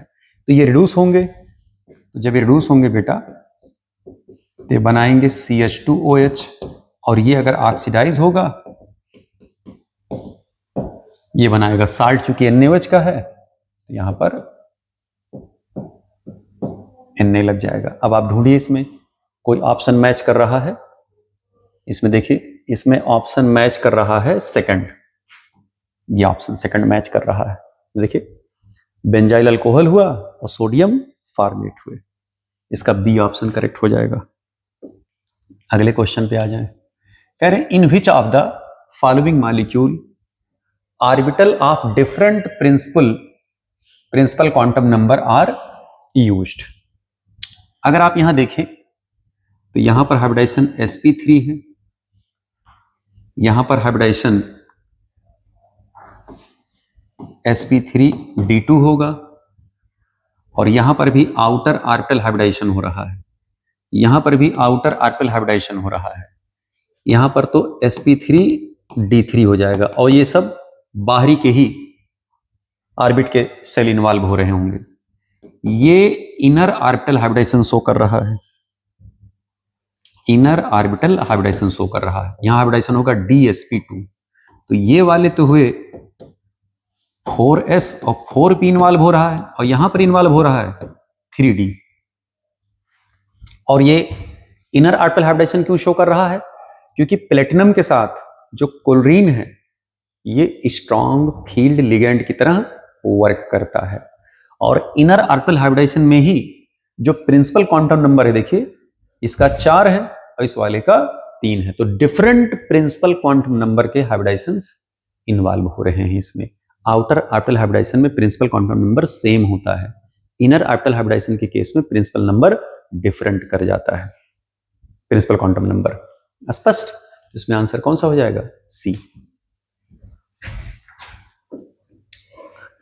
कह रहे which reaction has the higher activation energy. कह रहे साहब ए या मतलब फर्स्ट या सेकंड। जरा आप बताएं, K इक्वल टू होता है AE का power minus EA upon RT। इसी का जब आप log फॉर्म इक्वेशन निकालते हैं तो log k equal to log a minus E upon R into 1 upon T के। स्पष्ट। अगर आप यहां पर देखें तो y इक्वल टू हो जाएगा c माइनस एम डॉट, ये क्या हो गया x, यानी कि इसका जो स्लोप है, स्लोप जो होगा माइनस ए अपान आर के होगा। इसी को हम कह सकते हैं tan थीटा। अगर प्लस करेंगे तो हो जाएगा आर अपान ए के, यानी कि थीटा इनवर्सली प्रोपोर्शनल टू किसके हो गया बेटा, एक्टिवेशन एनर्जी के। यानी जिस रिएक्शन का ग्राफ का थीटा कम होगा उसका ये वैल्यू ज्यादा निकल करके आएगा। अब जरा इसको आप आगे मिलाएं, ये यहां आ रहा है, इसको जब आप आगे मिलाएंगे तो यहां जाके मिलेगा। इसका देखिए थीटा 1 है और इसका थीटा 2 है। Theta 2 is less than theta 1, तो जो ये होगा E2 is greater then E1, तो इस वाले रिएक्शन का एक्टिवेशन एनर्जी ज्यादा होगा। तो रिएक्शन 2 है ग्रेटर एक्टिवेशन एनर्जी। इस इक्वेशन को जरा देख लें, ये है ऑक्सीडाइजिंग एजेंट। तो इसको जब ऑक्सीडाइज करेगा बेटा तो कंपाउंड देखिए ये बन करके आएंगे। और जब आप इसका प्राइमरी अमीन से रिएक्शन करेंगे तो प्राइमरी अमीन से जब रिएक्शन आप करोगे तो ये होगा एडिशन एलिमिनेशन रिएक्शन। ठीक है, ये हो जाएगा H2NCH3, यहां से ये पानी निकलेगा। ये जो Y कंपाउंड बन रहा होगा बेटा वो ये कंपाउंड हो रहा होगा। ठीक है, और जब आप इसको रिड्यूस करोगे, ठीक है, जब आप इसको रिड्यूस करोगे तो एक H यहां आएगा, एक H यहां आएगा, तो ये जो कंपाउंड बन रहा होगा ये कंपाउंड बन रहे होंगे। कह रहे साहब बताओ जेड कंपाउंड कौन सा है, तो जेड कंपाउंड हमारा कौन सा बन रहा होगा, ये देखना डी वाला ऑप्शन मैच कर रहा होगा। ये एन है भाई, साफ साफ बना देने तो कुछ और आप समझने लगेंगे। क्लियर। यहाँ देखिए हम डायरेक्ट इसका रिएक्शन करा दिए। इसमें पहले एडिशन होता है फिर एलिमिनेशन होता है। ये जो प्रोसेस है ये है एडिशन एलिमिनेशन रिएक्शन। जो एडिशन होता है ये न्यूक्लियोफिलिक एडिशन होता है, बाद में पानी बाहर आ जाता है, ये एडिशन एलिमिनेशन होते हैं बेटा। क्लियर। तो इससे प्रोडक्ट जो बन करके आ रहा है, ये रिएक्शंस आपको एल्डिहाइड कीटोन वाले चैप्टर में पढ़ाया गया है बेटा। क्लियर। तो इसमें प्रोडक्ट डी बन करके आ रहे होंगे। स्पष्ट। अगला सवाल देखें। कह रहे the number of litre of air required to burn 8 litre of C2H2 is approximately. यह है C2H2 बर्न किया जा रहा है, CO2 में जाएंगे और वाटर में जाएंगे। कार्बन कितने हैं 2, यहां 2 से मल्टीप्लाई कर दिए। हाइड्रोजन कितना है 2, 1 से मल्टीप्लाई कर दीजिए, 2 दूना 4 और 1 कितना हो गया 5, ये हो जाएगा 5/2। क्लियर। अब अगर आप यहां देखें तो volume of O2 equal to होगा वॉल्यूम ऑफ C2H2। हम लोग क्या करते हैं, इनके जो कोफिशिएंट है इनको रिवर्स कर देते हैं। तो अगर 5/2 है तो 1/5/2, तो 2 कहां चला जाएगा ऊपर, तो हो जाएगा 2/5 और ये हो जाएगा 1/1 इंटू 1 का 1 करेंगे तो 1 ही निकल करके आएगा। अब अगर आप यहां देखें तो वॉल्यूम ऑफ O2 कितना लगा 2/5 इंटू 8 लीटर के, 8 लीटर के निकल करके आएगा 8 लीटर की। ये देखिए हम यहां पर गड़बड़ कर दिए हैं, ये होगा volume of O2 equal to 5 इधर जाएगा ना बेटा, 5/2 वॉल्यूम ऑफ C2H2। क्लियर। अब यहां पर 5/2 इंटू C2H2 का वॉल्यूम कितना दिया गया 8 लीटर, तो कितना निकल करके आ गया 20 लीटर। यानी कि 8 लीटर C2H2 को कंबस्ट करने के लिए हमें कितना लीटर चाहिए ऑक्सीजन 20 लीटर। लेकिन हमसे ऑक्सीजन नहीं पूछा गया है, हमसे क्या पूछा गया बेटा एयर पूछा गया, वॉल्यूम ऑफ एयर। तो पहले तो आप ये जान लें कि percent of oxygen equal to होता है volume of oxygen upon volume of air into क्या होता है 100 के, ठीक है। और volume of air equal to होगा volume of O2 upon percent of O2 into कितना हो गया 100 के। याद रखिएगा ऑक्सीजन का जो परसेंट होता है वो 21% होता है, 21%, लेकिन हम लोग अप्रॉक्स 20% मान करके चल रहे हैं। तो volume of O2 upon 20 into 100 तो हो जाएगा 5 इंटू वॉल्यूम ऑफ O2, ये होगा वॉल्यूम ऑफ एयर के। तो याद रखिए volume of air equal to होता है 5 इंटू वॉल्यूम ऑफ O2 के। ये फार्मूला आप याद रखिएगा, ये अप्रॉक्स वैल्यू होती है। अप्रॉक्स हमसे पूछा भी गया है, देखिए ना, अप्रॉक्स हमसे पूछा भी गया है, ठीक है। तो हम करेंगे क्या, 5 इंटू 20 लीटर है तो 20 से मल्टीप्लाई कर दीजिए, कितना निकल करके आ गया 100 लीटर। तो एयर जो हमें लग रहा है कितना यूज हो रहा होगा 100 लीटर। कितने लीटर C2H2 को कंबस्ट करने के लिए 8 लीटर। तो आंसर इसमें कौन सा हो जाएगा बेटा, सी। अगले क्वेश्चन पे आ जाएं। कह रहे 1 mole of an ideal gas at 300 kelvin in thermal contact with surrounding expands isothermally from 1 litre to 2 litre against constant pressure. इसका मतलब प्रोसेस रिवर्जिबल नहीं है, इरिवर्जिबल है। इरिवर्जिबल प्रोसेस के लिए जो वर्क होता है -P इंटू डेल्टा V के निकल करके आता है, दुनिया जानती है। ओके, अब जरा ध्यान दीजिएगा 3 एटमॉस्फेरिक प्रेशर पर।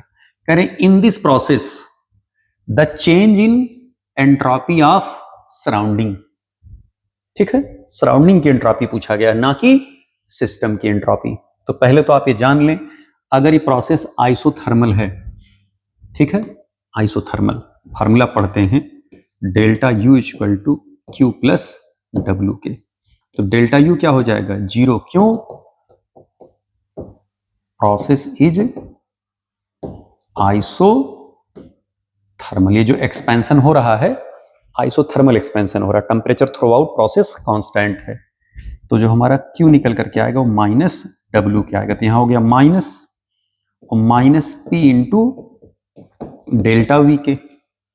ओके, हम माइनस यहां P इंटू डेल्टा V क्यों लगा रहे हैं, क्योंकि यहां पर क्या हो रहा है, एक्सपेंशन हो रहा है, ठीक है।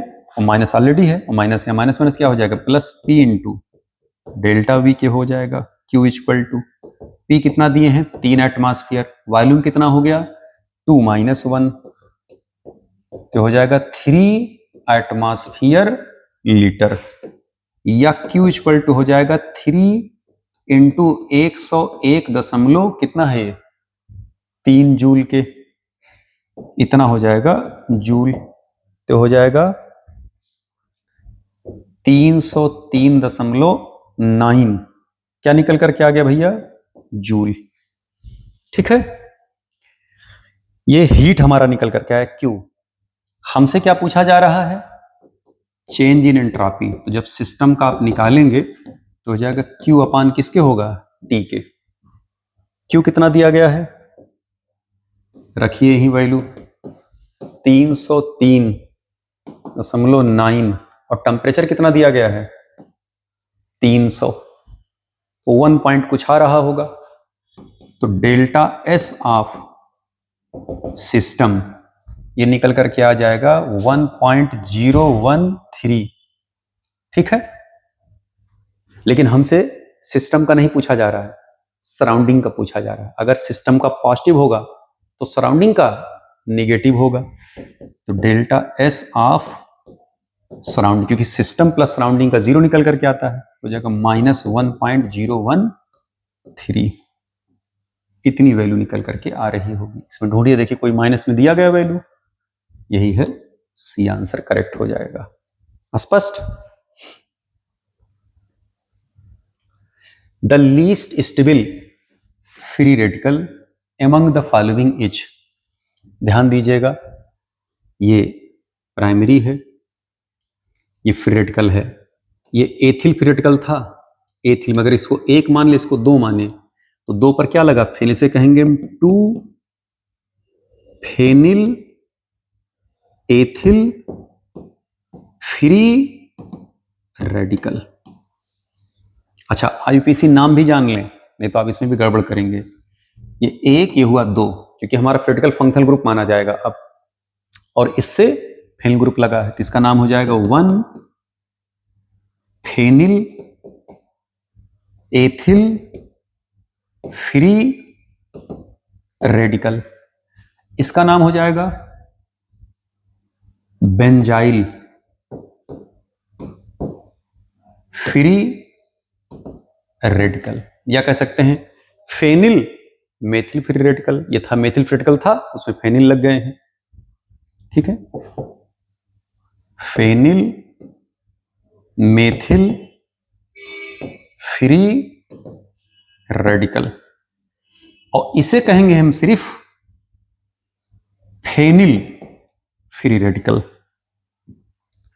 Phenyl free radical. अब जरा यहां देखें ध्यान से, यहां पर जो क्रिटिकल है, यहां पर हाइपर कॉन्जुगेशन हो रहा होगा, ये प्राइमरी फ्री रेडिकल है। यहां देखना, इधर से हाइपर कॉन्जुगेशन हो रहा होगा और इधर से रेजोनेंस चल रहा होगा, ये सेकेंडरी फ्री रेडिकल है, और प्लस क्या है, रेजोनेंस। ये बेंजाइल फ्री रेडिकल है, रेजोनेंस हो रहा होगा। तो इन चारों में, अच्छा, और यहां पर अगर आप देखें तो क्या ये फ्री रेडिकल रेजोनेंस में इन्वॉल्व हो रहा है? नहीं साहब, क्यों? क्योंकि रेजोनेंस जो है वो पाई बॉन्ड से कंप्लीट हो जा रहा है, जिसको हम रियल पाई इलेक्ट्रॉन कहते हैं। अगर रेजोनेंस रियल पाई इलेक्ट्रॉन से कंप्लीट होता है तो वहां पर रिस्ट्रिक्टेड पाई इलेक्ट्रॉन पार्टिसिपेट नहीं करते हैं। यहां देखें, double bond single bond, double bond single bond, double bond single bond, double bond. इसका मतलब क्या है? अच्छा, यहां पर क्या लगा है, ये sp2, और यहां पर क्या लगे हैं, sp2। अब ये दोनों क्या कर रहे हैं, खींच भी रहे होंगे, और यहां क्या कर रहे होंगे, और चार्ज बढ़ा रहे होंगे, इसको और इलेक्ट्रॉन डिफिशिएंट कर रहे होंगे और रिएक्टिव कर रहे होंगे। स्टेबिलिटी इसकी क्या होगी, सबसे कम होगी, इसको और इलेक्ट्रॉन डिफिशिएंट कर रहे होंगे भैया, ठीक है। तो अब अगर आप इन चारों में देखें तो सबसे लीस्ट स्टेबल जो होगा वो डी वाला होगा। इन तीनों में अगर आप स्टेबिलिटी का ऑर्डर देखें तो सबसे ज्यादा स्टेबिलिटी का ऑर्डर होगा सेकंड, बी। उसके बाद फिर होगा भैया ये ए, फिर उसके बाद आएगा, नहीं ए नहीं होगा, उसके बाद होगा ये सी, तब आ जाएगा ए, और तब उसके बाद आएगा निकल करके डी। डी सबसे कम स्टेबल होंगे, क्योंकि यहां पर सिर्फ हाइपर कॉन्जुगेशन होता है, ये रेजोनेंस पार्टिसिपेट नहीं कर रहा। ये और ये दोनों रेजोनेंस वाले हैं, तो सबसे ज्यादा सेकेंडरी रेजोनेंस, फिर प्राइमरी रेजोनेंस, बी और सी, उसके बाद तब फिर प्राइमरी वाला आ जाएगा क्रिटिकल, उसके बाद लास्ट में आएगा डी। सबसे लीस्ट स्टेबल जो होगा वो डी वाले होंगे, बेटा चेक कर लीजिएगा। कह रहे कंसीडर द फॉलोइंग रिएक्शन, निम्नलिखित रिएक्शन को कंसीडर करना है। यह है थाइलिमाइड सिंथेसिस का रिएक्शन, गैब्रियल थाइलिमाइड सिंथेसिस। अगर आप यहां देखें, ये पोटेशियम है, यहीं से पोटेशियम हटेगा, और यहां से देखना ये बॉन्ड टूटेगा, नेगेटिव, यहां क्या आएगा, पॉजिटिव। ये इलेक्ट्रोफाइल जाकर इसी के साथ क्या होगा, लगेगा। जब इसके साथ लगेंगे तो देखिए कंपाउंड क्या बन करके आएगा,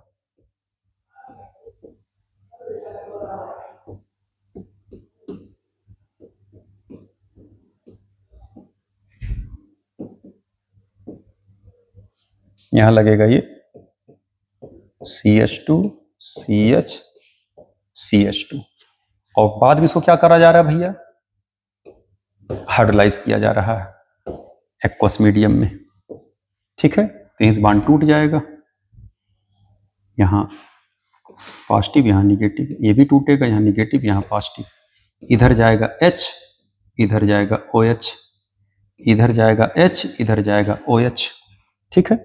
हाइड्रोलाइज होगा, बाद में साल्ट बनाएगा, यहाँ देखिए HH लग जाएगा, तो कंपाउंड जो बन करके आया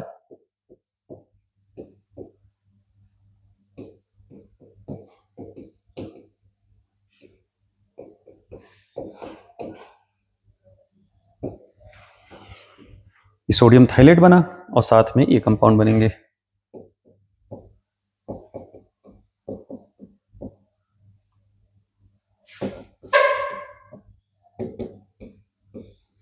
ये कंपाउंड बन रहा है। अब आप इसमें ढूंढिए, इसी को उन्होंने क्या किया, ऐसे स्टाइल से दे दिया है, इसी को। इसमें ढूंढिए ऑप्शन कौन सा करेक्ट हो जाएगा, सेकंड ऑप्शन करेक्ट हो जाएगा। क्लियर? अगले क्वेश्चन पे आ जाए। 75वां सवाल, 75 नंबर क्वेश्चन। कह रहे हैं ए कोफिशिएंट इसका बी इसका सी है, डेल्टा एच इसका कैसा है, निगेटिव, यानी प्रोसेस कैसा है, एक्सोथर्मिक। कह रहे हैं high pressure and low temperature are the favourable condition. High pressure अगर आप इसको दे रहे हैं और रिएक्शन आगे जा रहा है, इसका मतलब प्रेशर जब हम बढ़ाते हैं तो रिएक्शन उसी तरफ जाता है जिस तरफ नंबर ऑफ मोल्स कम होते हैं। इट मींस कि इधर लो नंबर ऑफ मोल्स होंगे और इधर क्या होंगे, हायर नंबर ऑफ मोल्स होंगे। इसका मतलब क्या हुआ कि ए की वैल्यू बी और प्लस सी से क्या होगी, ज्यादा होगी। और लो टेम्परेचर अगर दे रहे हैं और रिएक्शन आगे जा रहा है, इसका मतलब कि प्रोसेस एक्सोथर्मिक, और एक्सोथर्मिक है भी। तो वहां तो हमसे पूछे नहीं, हमसे ए बी सी के बारे में पूछे हैं। तो ए ग्रेटर होगा, बी और सी कम होंगे, तो ऑप्शन कौन सा करेक्ट हो जाएगा, ए। अगला क्वेश्चन देखें। कह रहे कंसीडर द फॉलोइंग स्टेटमेंट। निम्नलिखित स्टेटमेंट को आप कंसीडर करिए। चलिए कंसीडर करते हैं। कह रहे aryl chloride is more reactive than allyl chloride. गलत। पहली बात तो आप जान लें कि एलिल क्लोराइड की रिएक्टिविटी एरिल क्लोराइड से ज्यादा होती है, चाहे जो रिएक्शन हो, चाहे SN1 हो चाहे SN2, उससे कोई मतलब नहीं है। एरिल क्लोराइड की रिएक्टिविटी एलिल क्लोराइड से कम होगी। तो पहला स्टेटमेंट क्या हो गया, गलत। यह है एरिल क्लोराइड भाई, और यह है एलिल क्लोराइड। यहां Cl लगा दे रहे हैं, ठीक है। कह रहे हैं SN1 reaction preferred to take place in polar protic solvent. तो ये SN1 रिएक्शन जो है,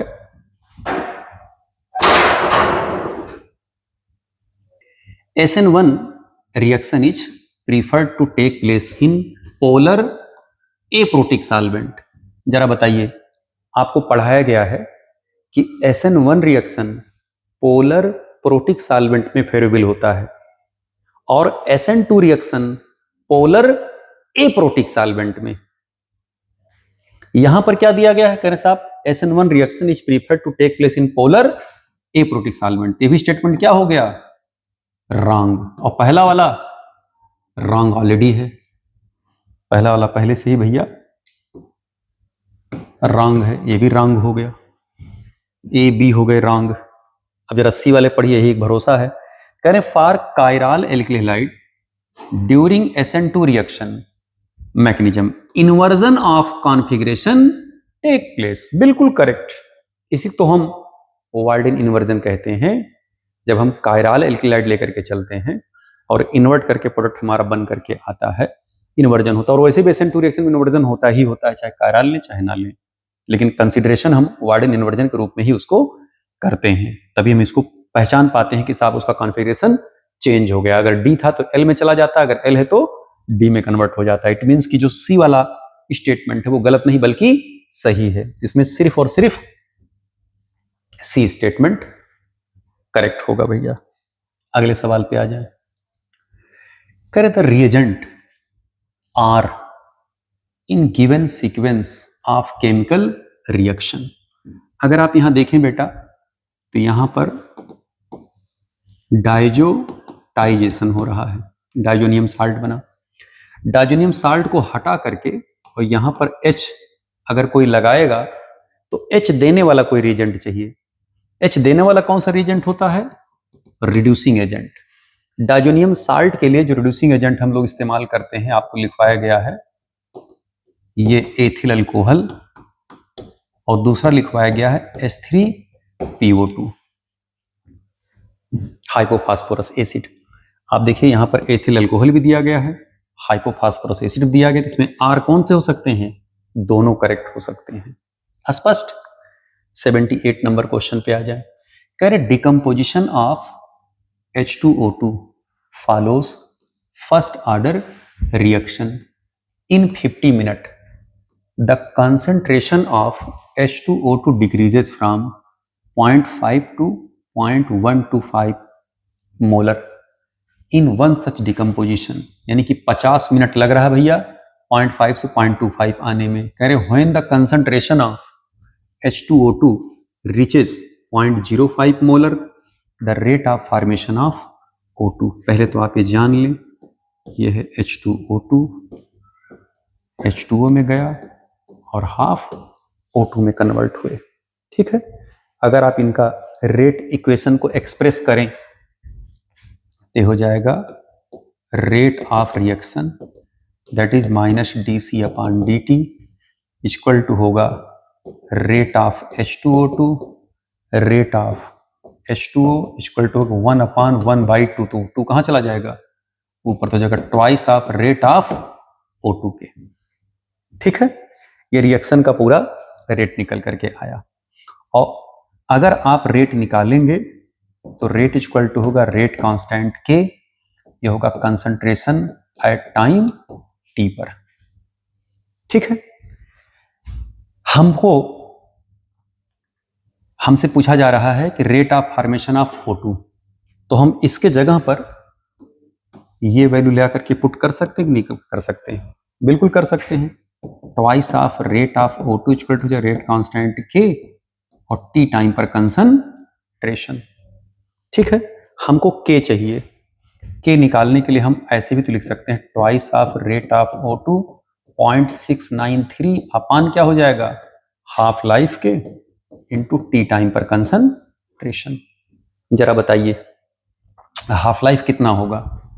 0.5 था, 0.25 एक हाफ लाइफ में, दूसरे हाफ लाइफ 0.125, ये हो गया एक हाफ लाइफ, ये हो गया 2 हाफ लाइफ।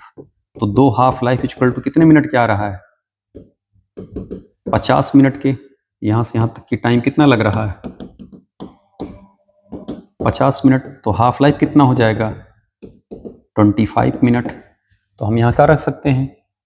और टी टाइम पर कंसंट्रेशन हमको कितना दे रहा है? 0.05 मोलर कंसंट्रेशन पे बताइए रेट कितना निकल करके आएगा? तो हो जाएगा rate of O2 1/2 0.693 upon half life कितना हो जाएगा?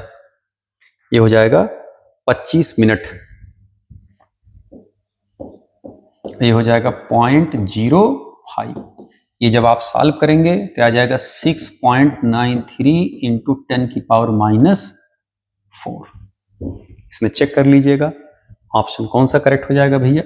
सेकंड ऑप्शन करेक्ट हो जाएगा। सॉल्व कर लीजिएगा, इजी सवाल है बिल्कुल एकदम। अगले क्वेश्चन पे आ जाए। कह रहे द रिएक्शन ए कन्वर्ट हो रहा है बी में, follows first order kinetics. Clear? The time taken for 0.8 mole of A to produce 6 mole of B. ठीक है, ये ए है, ये जा रहे हैं बी में।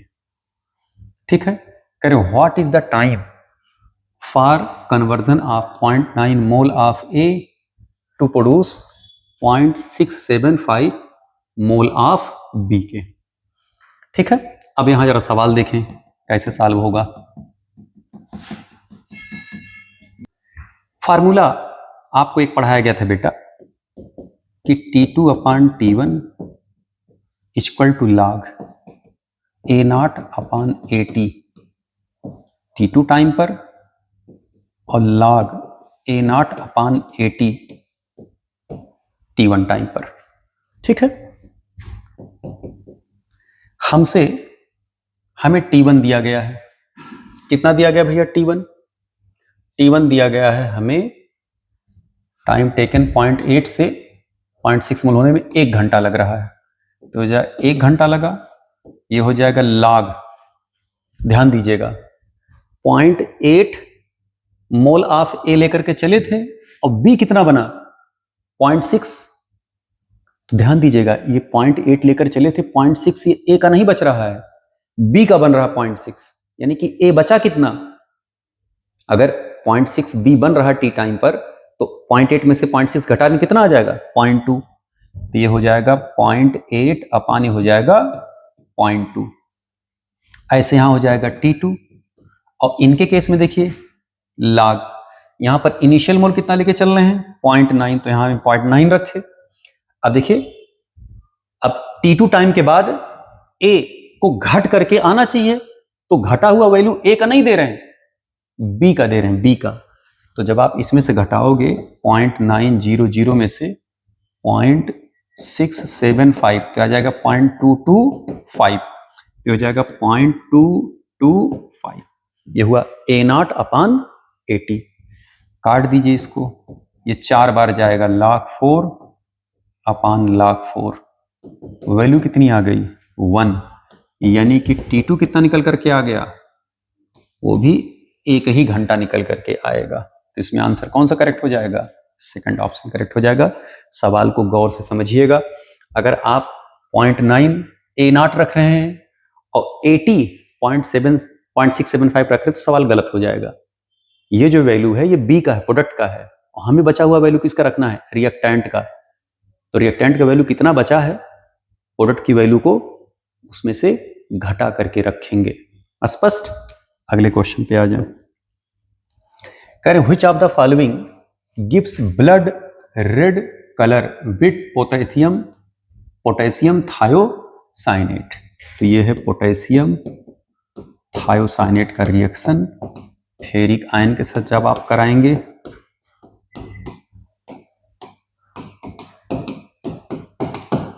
ये निकल करके आता है भैया। क्लियर? और यहां पर अगर आप देखेंगे तो इसी का रंग कैसा आता है? Blood red. इसमें आयरन कौन सा हो जाएगा? Ferric ion. ये फेरिक आयन का टेस्ट भी है बेटा। इसी को चाहे ऐसे लेकर चल, अगर आप 3 मोल लेकर के चलते तो ये साल्ट बना लेता फेरिक का। कह रहे which alkene on ozonolysis give CH3 CH2 CHO and acetone. CH3 CH2 CHO and acetone. यहां पे बेटा हमारा कंपाउंड है, ये प्रोपेनॉल्डिहाइड दिए हैं और एसीटोन दिए हैं, तो दोनों को पहले हम लिख लेते हैं इसे। ठीक है, और ये है एसीटोन।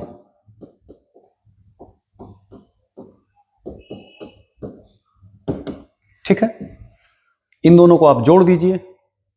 रिएक्टेंट निकालने का जो तरीका है वो जोड़ करके ऑक्सीजन हटाना होता है, और प्रोडक्ट बनाने जो तरीका होता है वो डबल बॉन्ड तोड़ करके दोनों तरफ ऑक्सीजन लगाना होता है। यही पिक्चर है पूरा। तो जब आप यहां पर चलेंगे तो थोड़ा सा उल्टा चलते हैं हम लोग। तो यहां से हम ऑक्सीजन क्या करेंगे? इसका बाहर करेंगे। जब बाहर करेंगे तो देखिए कंपाउंड क्या बन करके मतलब रहा होगा। ये कंपाउंड देखिए रहा होगा CH3 CH2 CH double bond C CH3 CH3। ये तो कंपाउंड रहा होगा। आप यहां से तोड़ते हैं तो दोनों तरफ ऑक्सीजन लगा देते हैं, कंपाउंड ये बना। और जब आप उल्टा आते हैं इधर तो आप ऑक्सीजन हटा देते हैं, वहां डबल बॉन्ड लगा देते हैं, कंपाउंड देखिए बन करके आ जाता है। इसी को हम ऐसे लिख सकते हैं CH3 CH2 CH double bond C CH3 twice. ढूंढिए देखिए इसमें ऑप्शन कौन सा करेक्ट हो जाएगा। पहला ही ऑप्शन इसमें करेक्ट हो जाएगा। स्पष्ट? अगले क्वेश्चन पे आ जाएं। कह रहे इन द गिवन रिएक्शन, सामने आपके रिएक्शन है, आसान रिएक्शन, प्यारा रिएक्शन। ठीक है, पहले इसका मैग्नीशियम से रिएक्शन कराया गया, मैग्नीशियम को रखा गया है ईथर में, तो कंपाउंड देखिए ये बन करके आएगा भैया।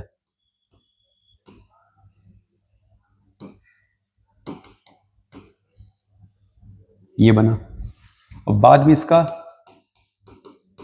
D2O से रिएक्शन कराया गया, प्रोटॉन के सोर्स हो गए, रिएक्टिव एच कंटेनिंग स्पीसीज हो गया। ठीक है, यहां पर प्लस, यहां पे क्या आएगा? माइनस, और ये यहां करके लगेगा, तो कंपाउंड देखिए क्या बन करके आया भैया। ये यहां लग जाएगा D, या इसी कंपाउंड को आप ऐसे लिख सकते हैं,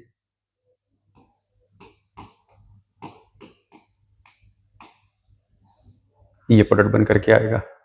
ऑप्शन इसमें कौन सा मैच करे? ये भी नहीं होगा, ये भी नहीं होंगे, ये C ऑप्शन करेक्ट हो जाएगा। स्पष्ट? Correct, consider the following reactions. इस रिएक्शन को आप कंसीडर करें। यहां पर देखें, ये बेसिक ग्रुप है और मीडियम कैसा है, एसिडिक। तो एसिड और बेस आपस में कर लेते हैं रिएक्शन। तो जब रिएक्शन एक करेंगे बेटा, तो इसमें एनिलीनियम सल्फेट बनता है, यानी एनिलीनियम आयन बन जाता है। और अब ये हो गया डीएक्टिवेटिंग ग्रुप, और ये जो प्रोडक्ट बनाता है ये मेटा प्रोडक्ट भी प्रोड्यूस करता है। तो इसमें मेटा प्रोडक्ट भी बनेंगे, और थोड़ा नहीं 47% बनता है। और अर्थो और पैरा तो बनेंगे ही, जिसमें पैरा 51% बनता है, और ये कितना बनता है, 2% बनते हैं। स्पष्ट। तो अब अगर आप ऑर्डर देखेंगे परसेंट कंटेंट का, सबसे ज्यादा ए, उससे कम बी, और उससे कम सी। Database question, indirect. और इसमें ऑप्शन कौन सा करेक्ट हो जाएगा भैया, सेकंड ऑप्शन करेक्ट हो जाएगा। अगले क्वेश्चन पे आ जाए।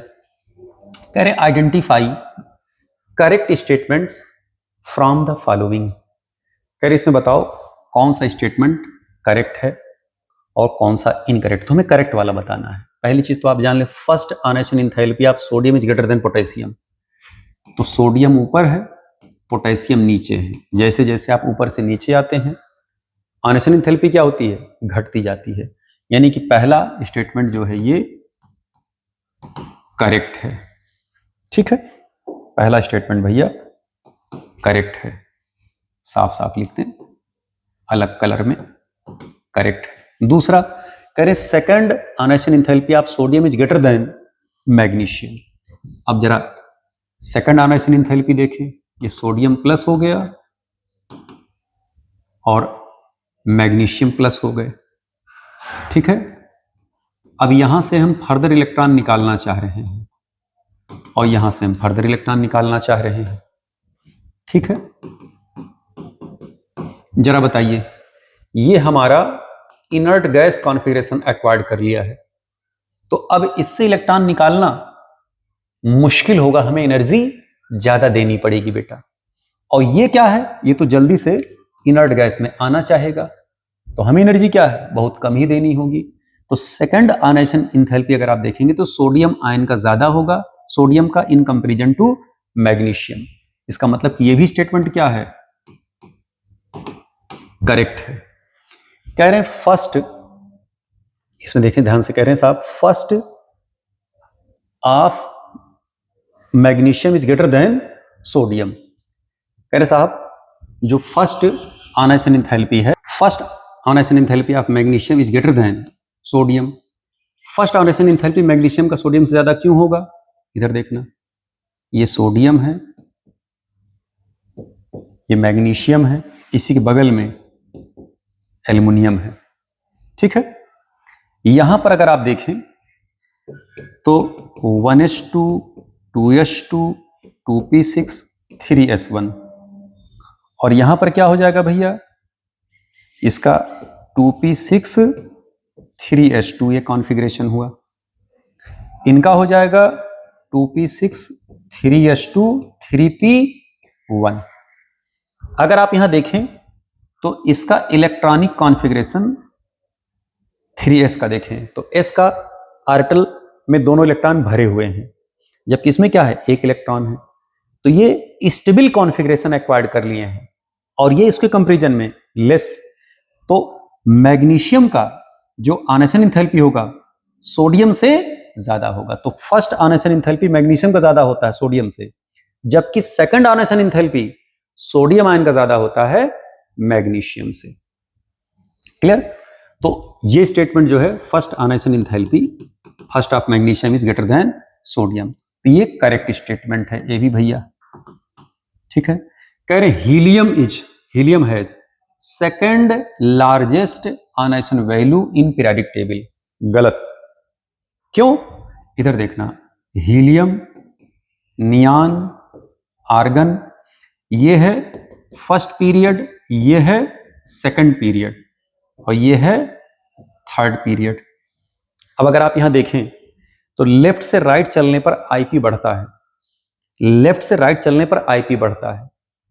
तो सबसे ज्यादा जो आयनाइजेशन एंथैल्पी होगा पूरे पीरियोडिक टेबल में वो हीलियम का होगा। हम एटम की बात कर रहे हैं, उसके बाद जब आप बात करेंगे तो किसका आएगा? नियान का। तो सेकंड लार्जेस्ट कौन सा हुआ? नियान। और फर्स्ट लार्जेस्ट कौन सा हुआ? हीलियम। ओके, यहां कह रहे साहब helium has the second largest. Second largest नहीं बल्कि वो फर्स्ट लार्जेस्ट है। सेकंड लार्जेस्ट कौन सा हो जाएगा? नियान। क्लियर? नीचे चलने पर घटता है आईपी। तो ये स्टेटमेंट क्या हो गया? इनकरेक्ट। ग्रुप सेकंड एलिमेंट, ये सेकंड एलिमेंट के ग्रुप हैं। हैव, ये सेकंड ग्रुप के हैं। Have higher ionisation enthalpy than 13th group. इसका क्यों ज्यादा है? क्योंकि इसका स्टेबल इलेक्ट्रॉनिक कॉन्फ़िगरेशन है। और इसके कंपेयर देखिए, इसमें 3p1 है और यहां क्या है? 3s2 है। तो कॉन्फ़िगरेशन फुलफिल्ड है, ये फुलफिल्ड नहीं है। तो जाहिर सी बात है कि इस वाले का ये जो स्टेटमेंट है ये भी क्या है? करेक्ट स्टेटमेंट है बेटा, ये भी करेक्ट स्टेटमेंट है। तो इसमें करेक्ट स्टेटमेंट कौन कौन सा हो गया? ए, बी, सी और ई। तो ए, बी, सी और ई, इसमें देखिए ए, बी, ई हुआ। ए बी सी और ई होगा। तो ए बी ई खाली इसमें दिए गए ना बेटा, ये होगा ए बी सी और ई। इसमें डी क्या हो गया? इनकरेक्ट है। अगले क्वेश्चन पे चलें। आइए अगले क्वेश्चन पे बेटा। कह रहे the species having bond angle 120 degree. बहुत आसान सवाल। यहां पर हाइब्रिडाइजेशन है sp3, यहां पर हाइब्रिडाइजेशन है sp3, यहां पर हाइब्रिडाइजेशन है sp2। यहां पर देखिए दो लोन पेयर हैं, तो sp3d। जरा बताइए, यही तो एग्जैक्ट sp2 है ना? F लगा, F लगे, F लगे, बॉन्ड एंगल किसमें निकल के 120 डिग्री? इसी में प्लेनर है और किसी में 120 डिग्री नहीं आएगा। यही करेक्ट होगा, चेक कर लीजिएगा। अगले सवाल पे आ जाएं। कह रहे for a order x y plus Z in beginning of reaction 10 gram of x were taken, then what is the amount of x used. बचा हुआ अमाउंट नहीं पूछ रहा है, यूज्ड अमाउंट पूछ रहा है in the reaction after 6 half life. अगर आप ध्यान से देखें तो हम कितना ग्राम लेके चले हैं? 10 ग्राम। ठीक है, एक तो तरीका ये है कि एक हाफ लाइफ के बाद ये 5 ग्राम रह जाएगा, दूसरे हाफ लाइफ के बाद 2.5 ग्राम रह जाएगा, तीसरे हाफ लाइफ के बाद 1.25 ग्राम रह जाएगा। ऐसे या तो आप निकालें half life half life half life 6 बार करें, या बचा हुआ amount after nth half life equal to initial amount into half life, यानी हाफ का पावर क्या हो जाएगा? n। जहां पर n क्या है? नंबर ऑफ हाफ लाइफ, और ये n क्या है?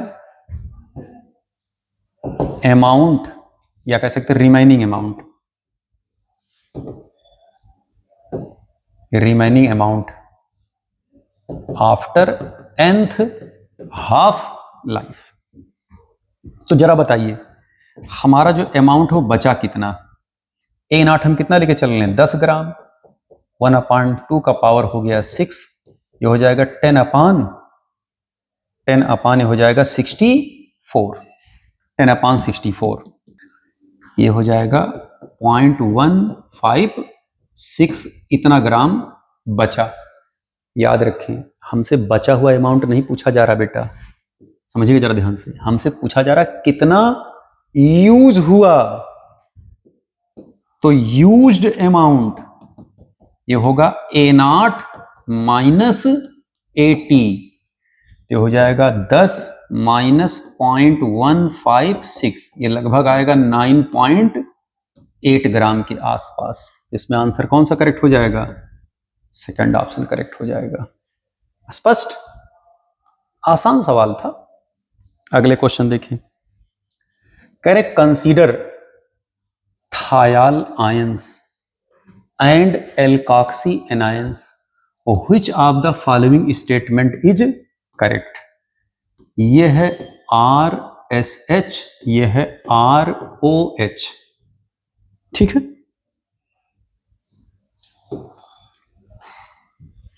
या बल्कि यहां नीचे बात कर लेते हैं, ये है RSH, ये है ROH। अगर हम इसमें एसिडिक स्ट्रेंथ देखें तो जरा बताइए, ऊपर से नीचे आने पर जैसे ये H2O है, H2S है, तो एसिडिक स्ट्रेंथ क्या होता है? बढ़ता है। हम यहां से H हटा के ROH लगा दिए, एक H हटा करके यहां RSH लगा दिए, अभी भी तो एसिडिक स्ट्रेंथ क्या हो रहा होगा?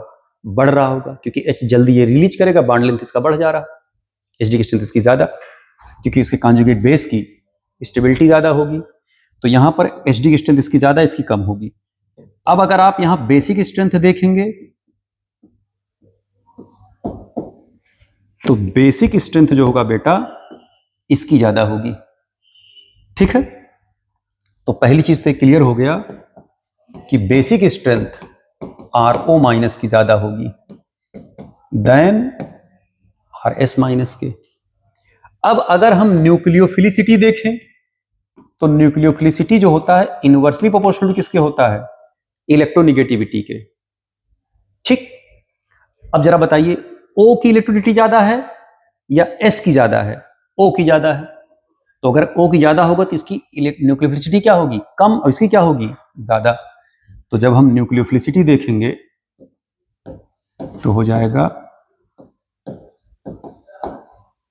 ठीक, इसका मतलब क्या हुआ कि RS minus is less basic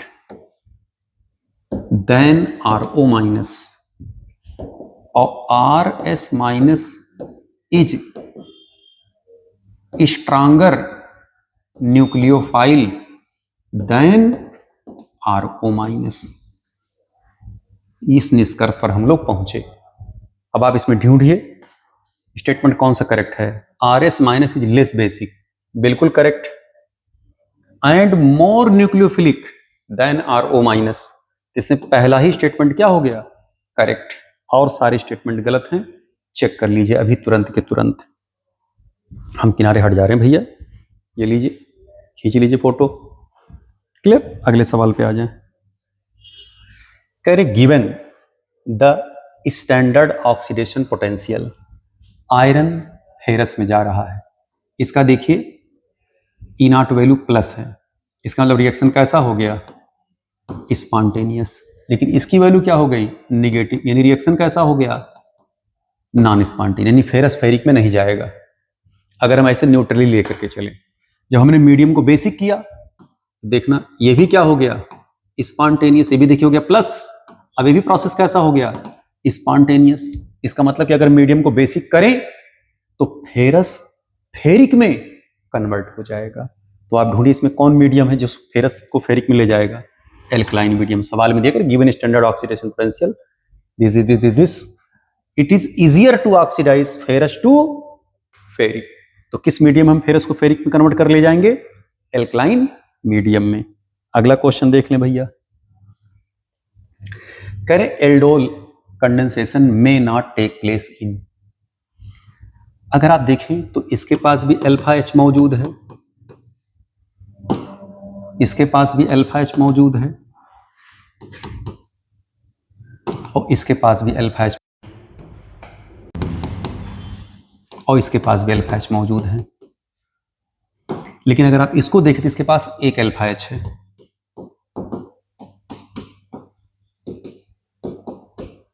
ठीक है, अगर एक अल्फा H मौजूद है, जब रिएक्शन कराया जाता है बेटा, तो इसमें होता क्या है कि एक कंपाउंड जो है बेटा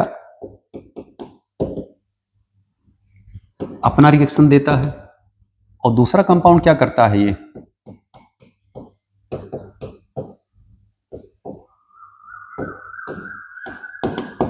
एसिडिक H रिलीज करता है। तो जब यहां एसिडिक H रिलीज करेगा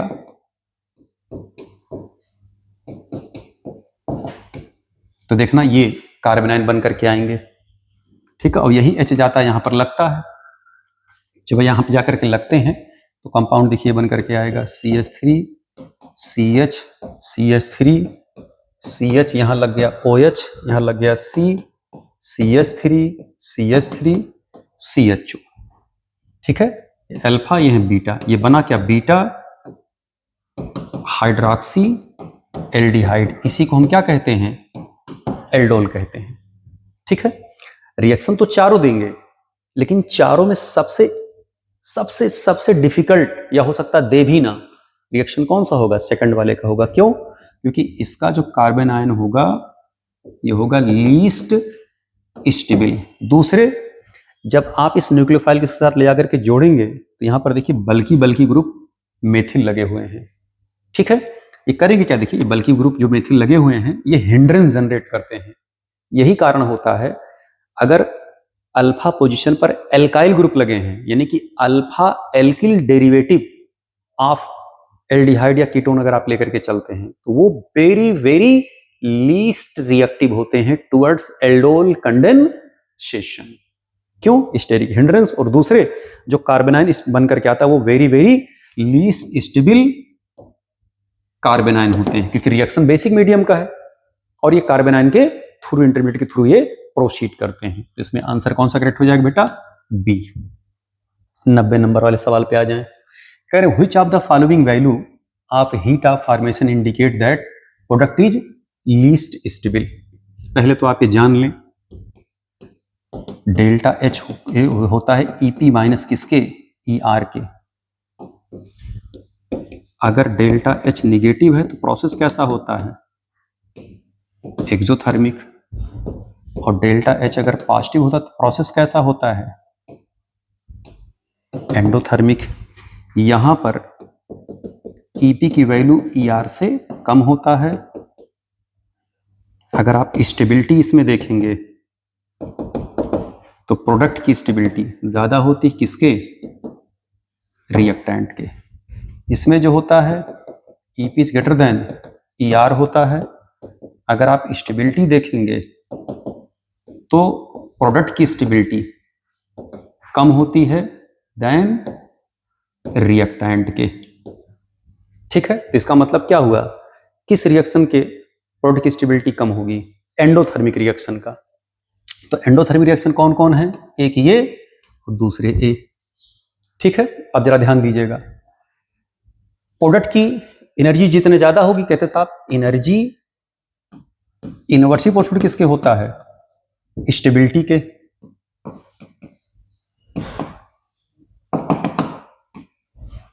स्टेबिलिटी के, समझिए जरा ध्यान से। ईपी जितने ज्यादा होगा डेल्टा एच की वैल्यू उतने ज्यादा। तो इस वाले का डेल्टा एच ज्यादा है, इसका मतलब कि प्रोडक्ट की एनर्जी इसकी ज्यादा होगी। अगर प्रोडक्ट की एनर्जी ज्यादा होगी तो स्टेबिलिटी इन दोनों में इस वाले प्रोडक्ट की कम निकल करके आएगी। इसमें आंसर कौन सा करेक्ट हो जाएगा, डी। ये है टोटल क्वेश्चंस बेटा, सारे सवाल आसान आसान थे। अगर जो सवाल अभी भी नहीं समझ में आया है तो आप हमारे पास आकर के ऑफिस में हमसे पूछ सकते हैं। क्लियर? Thank you.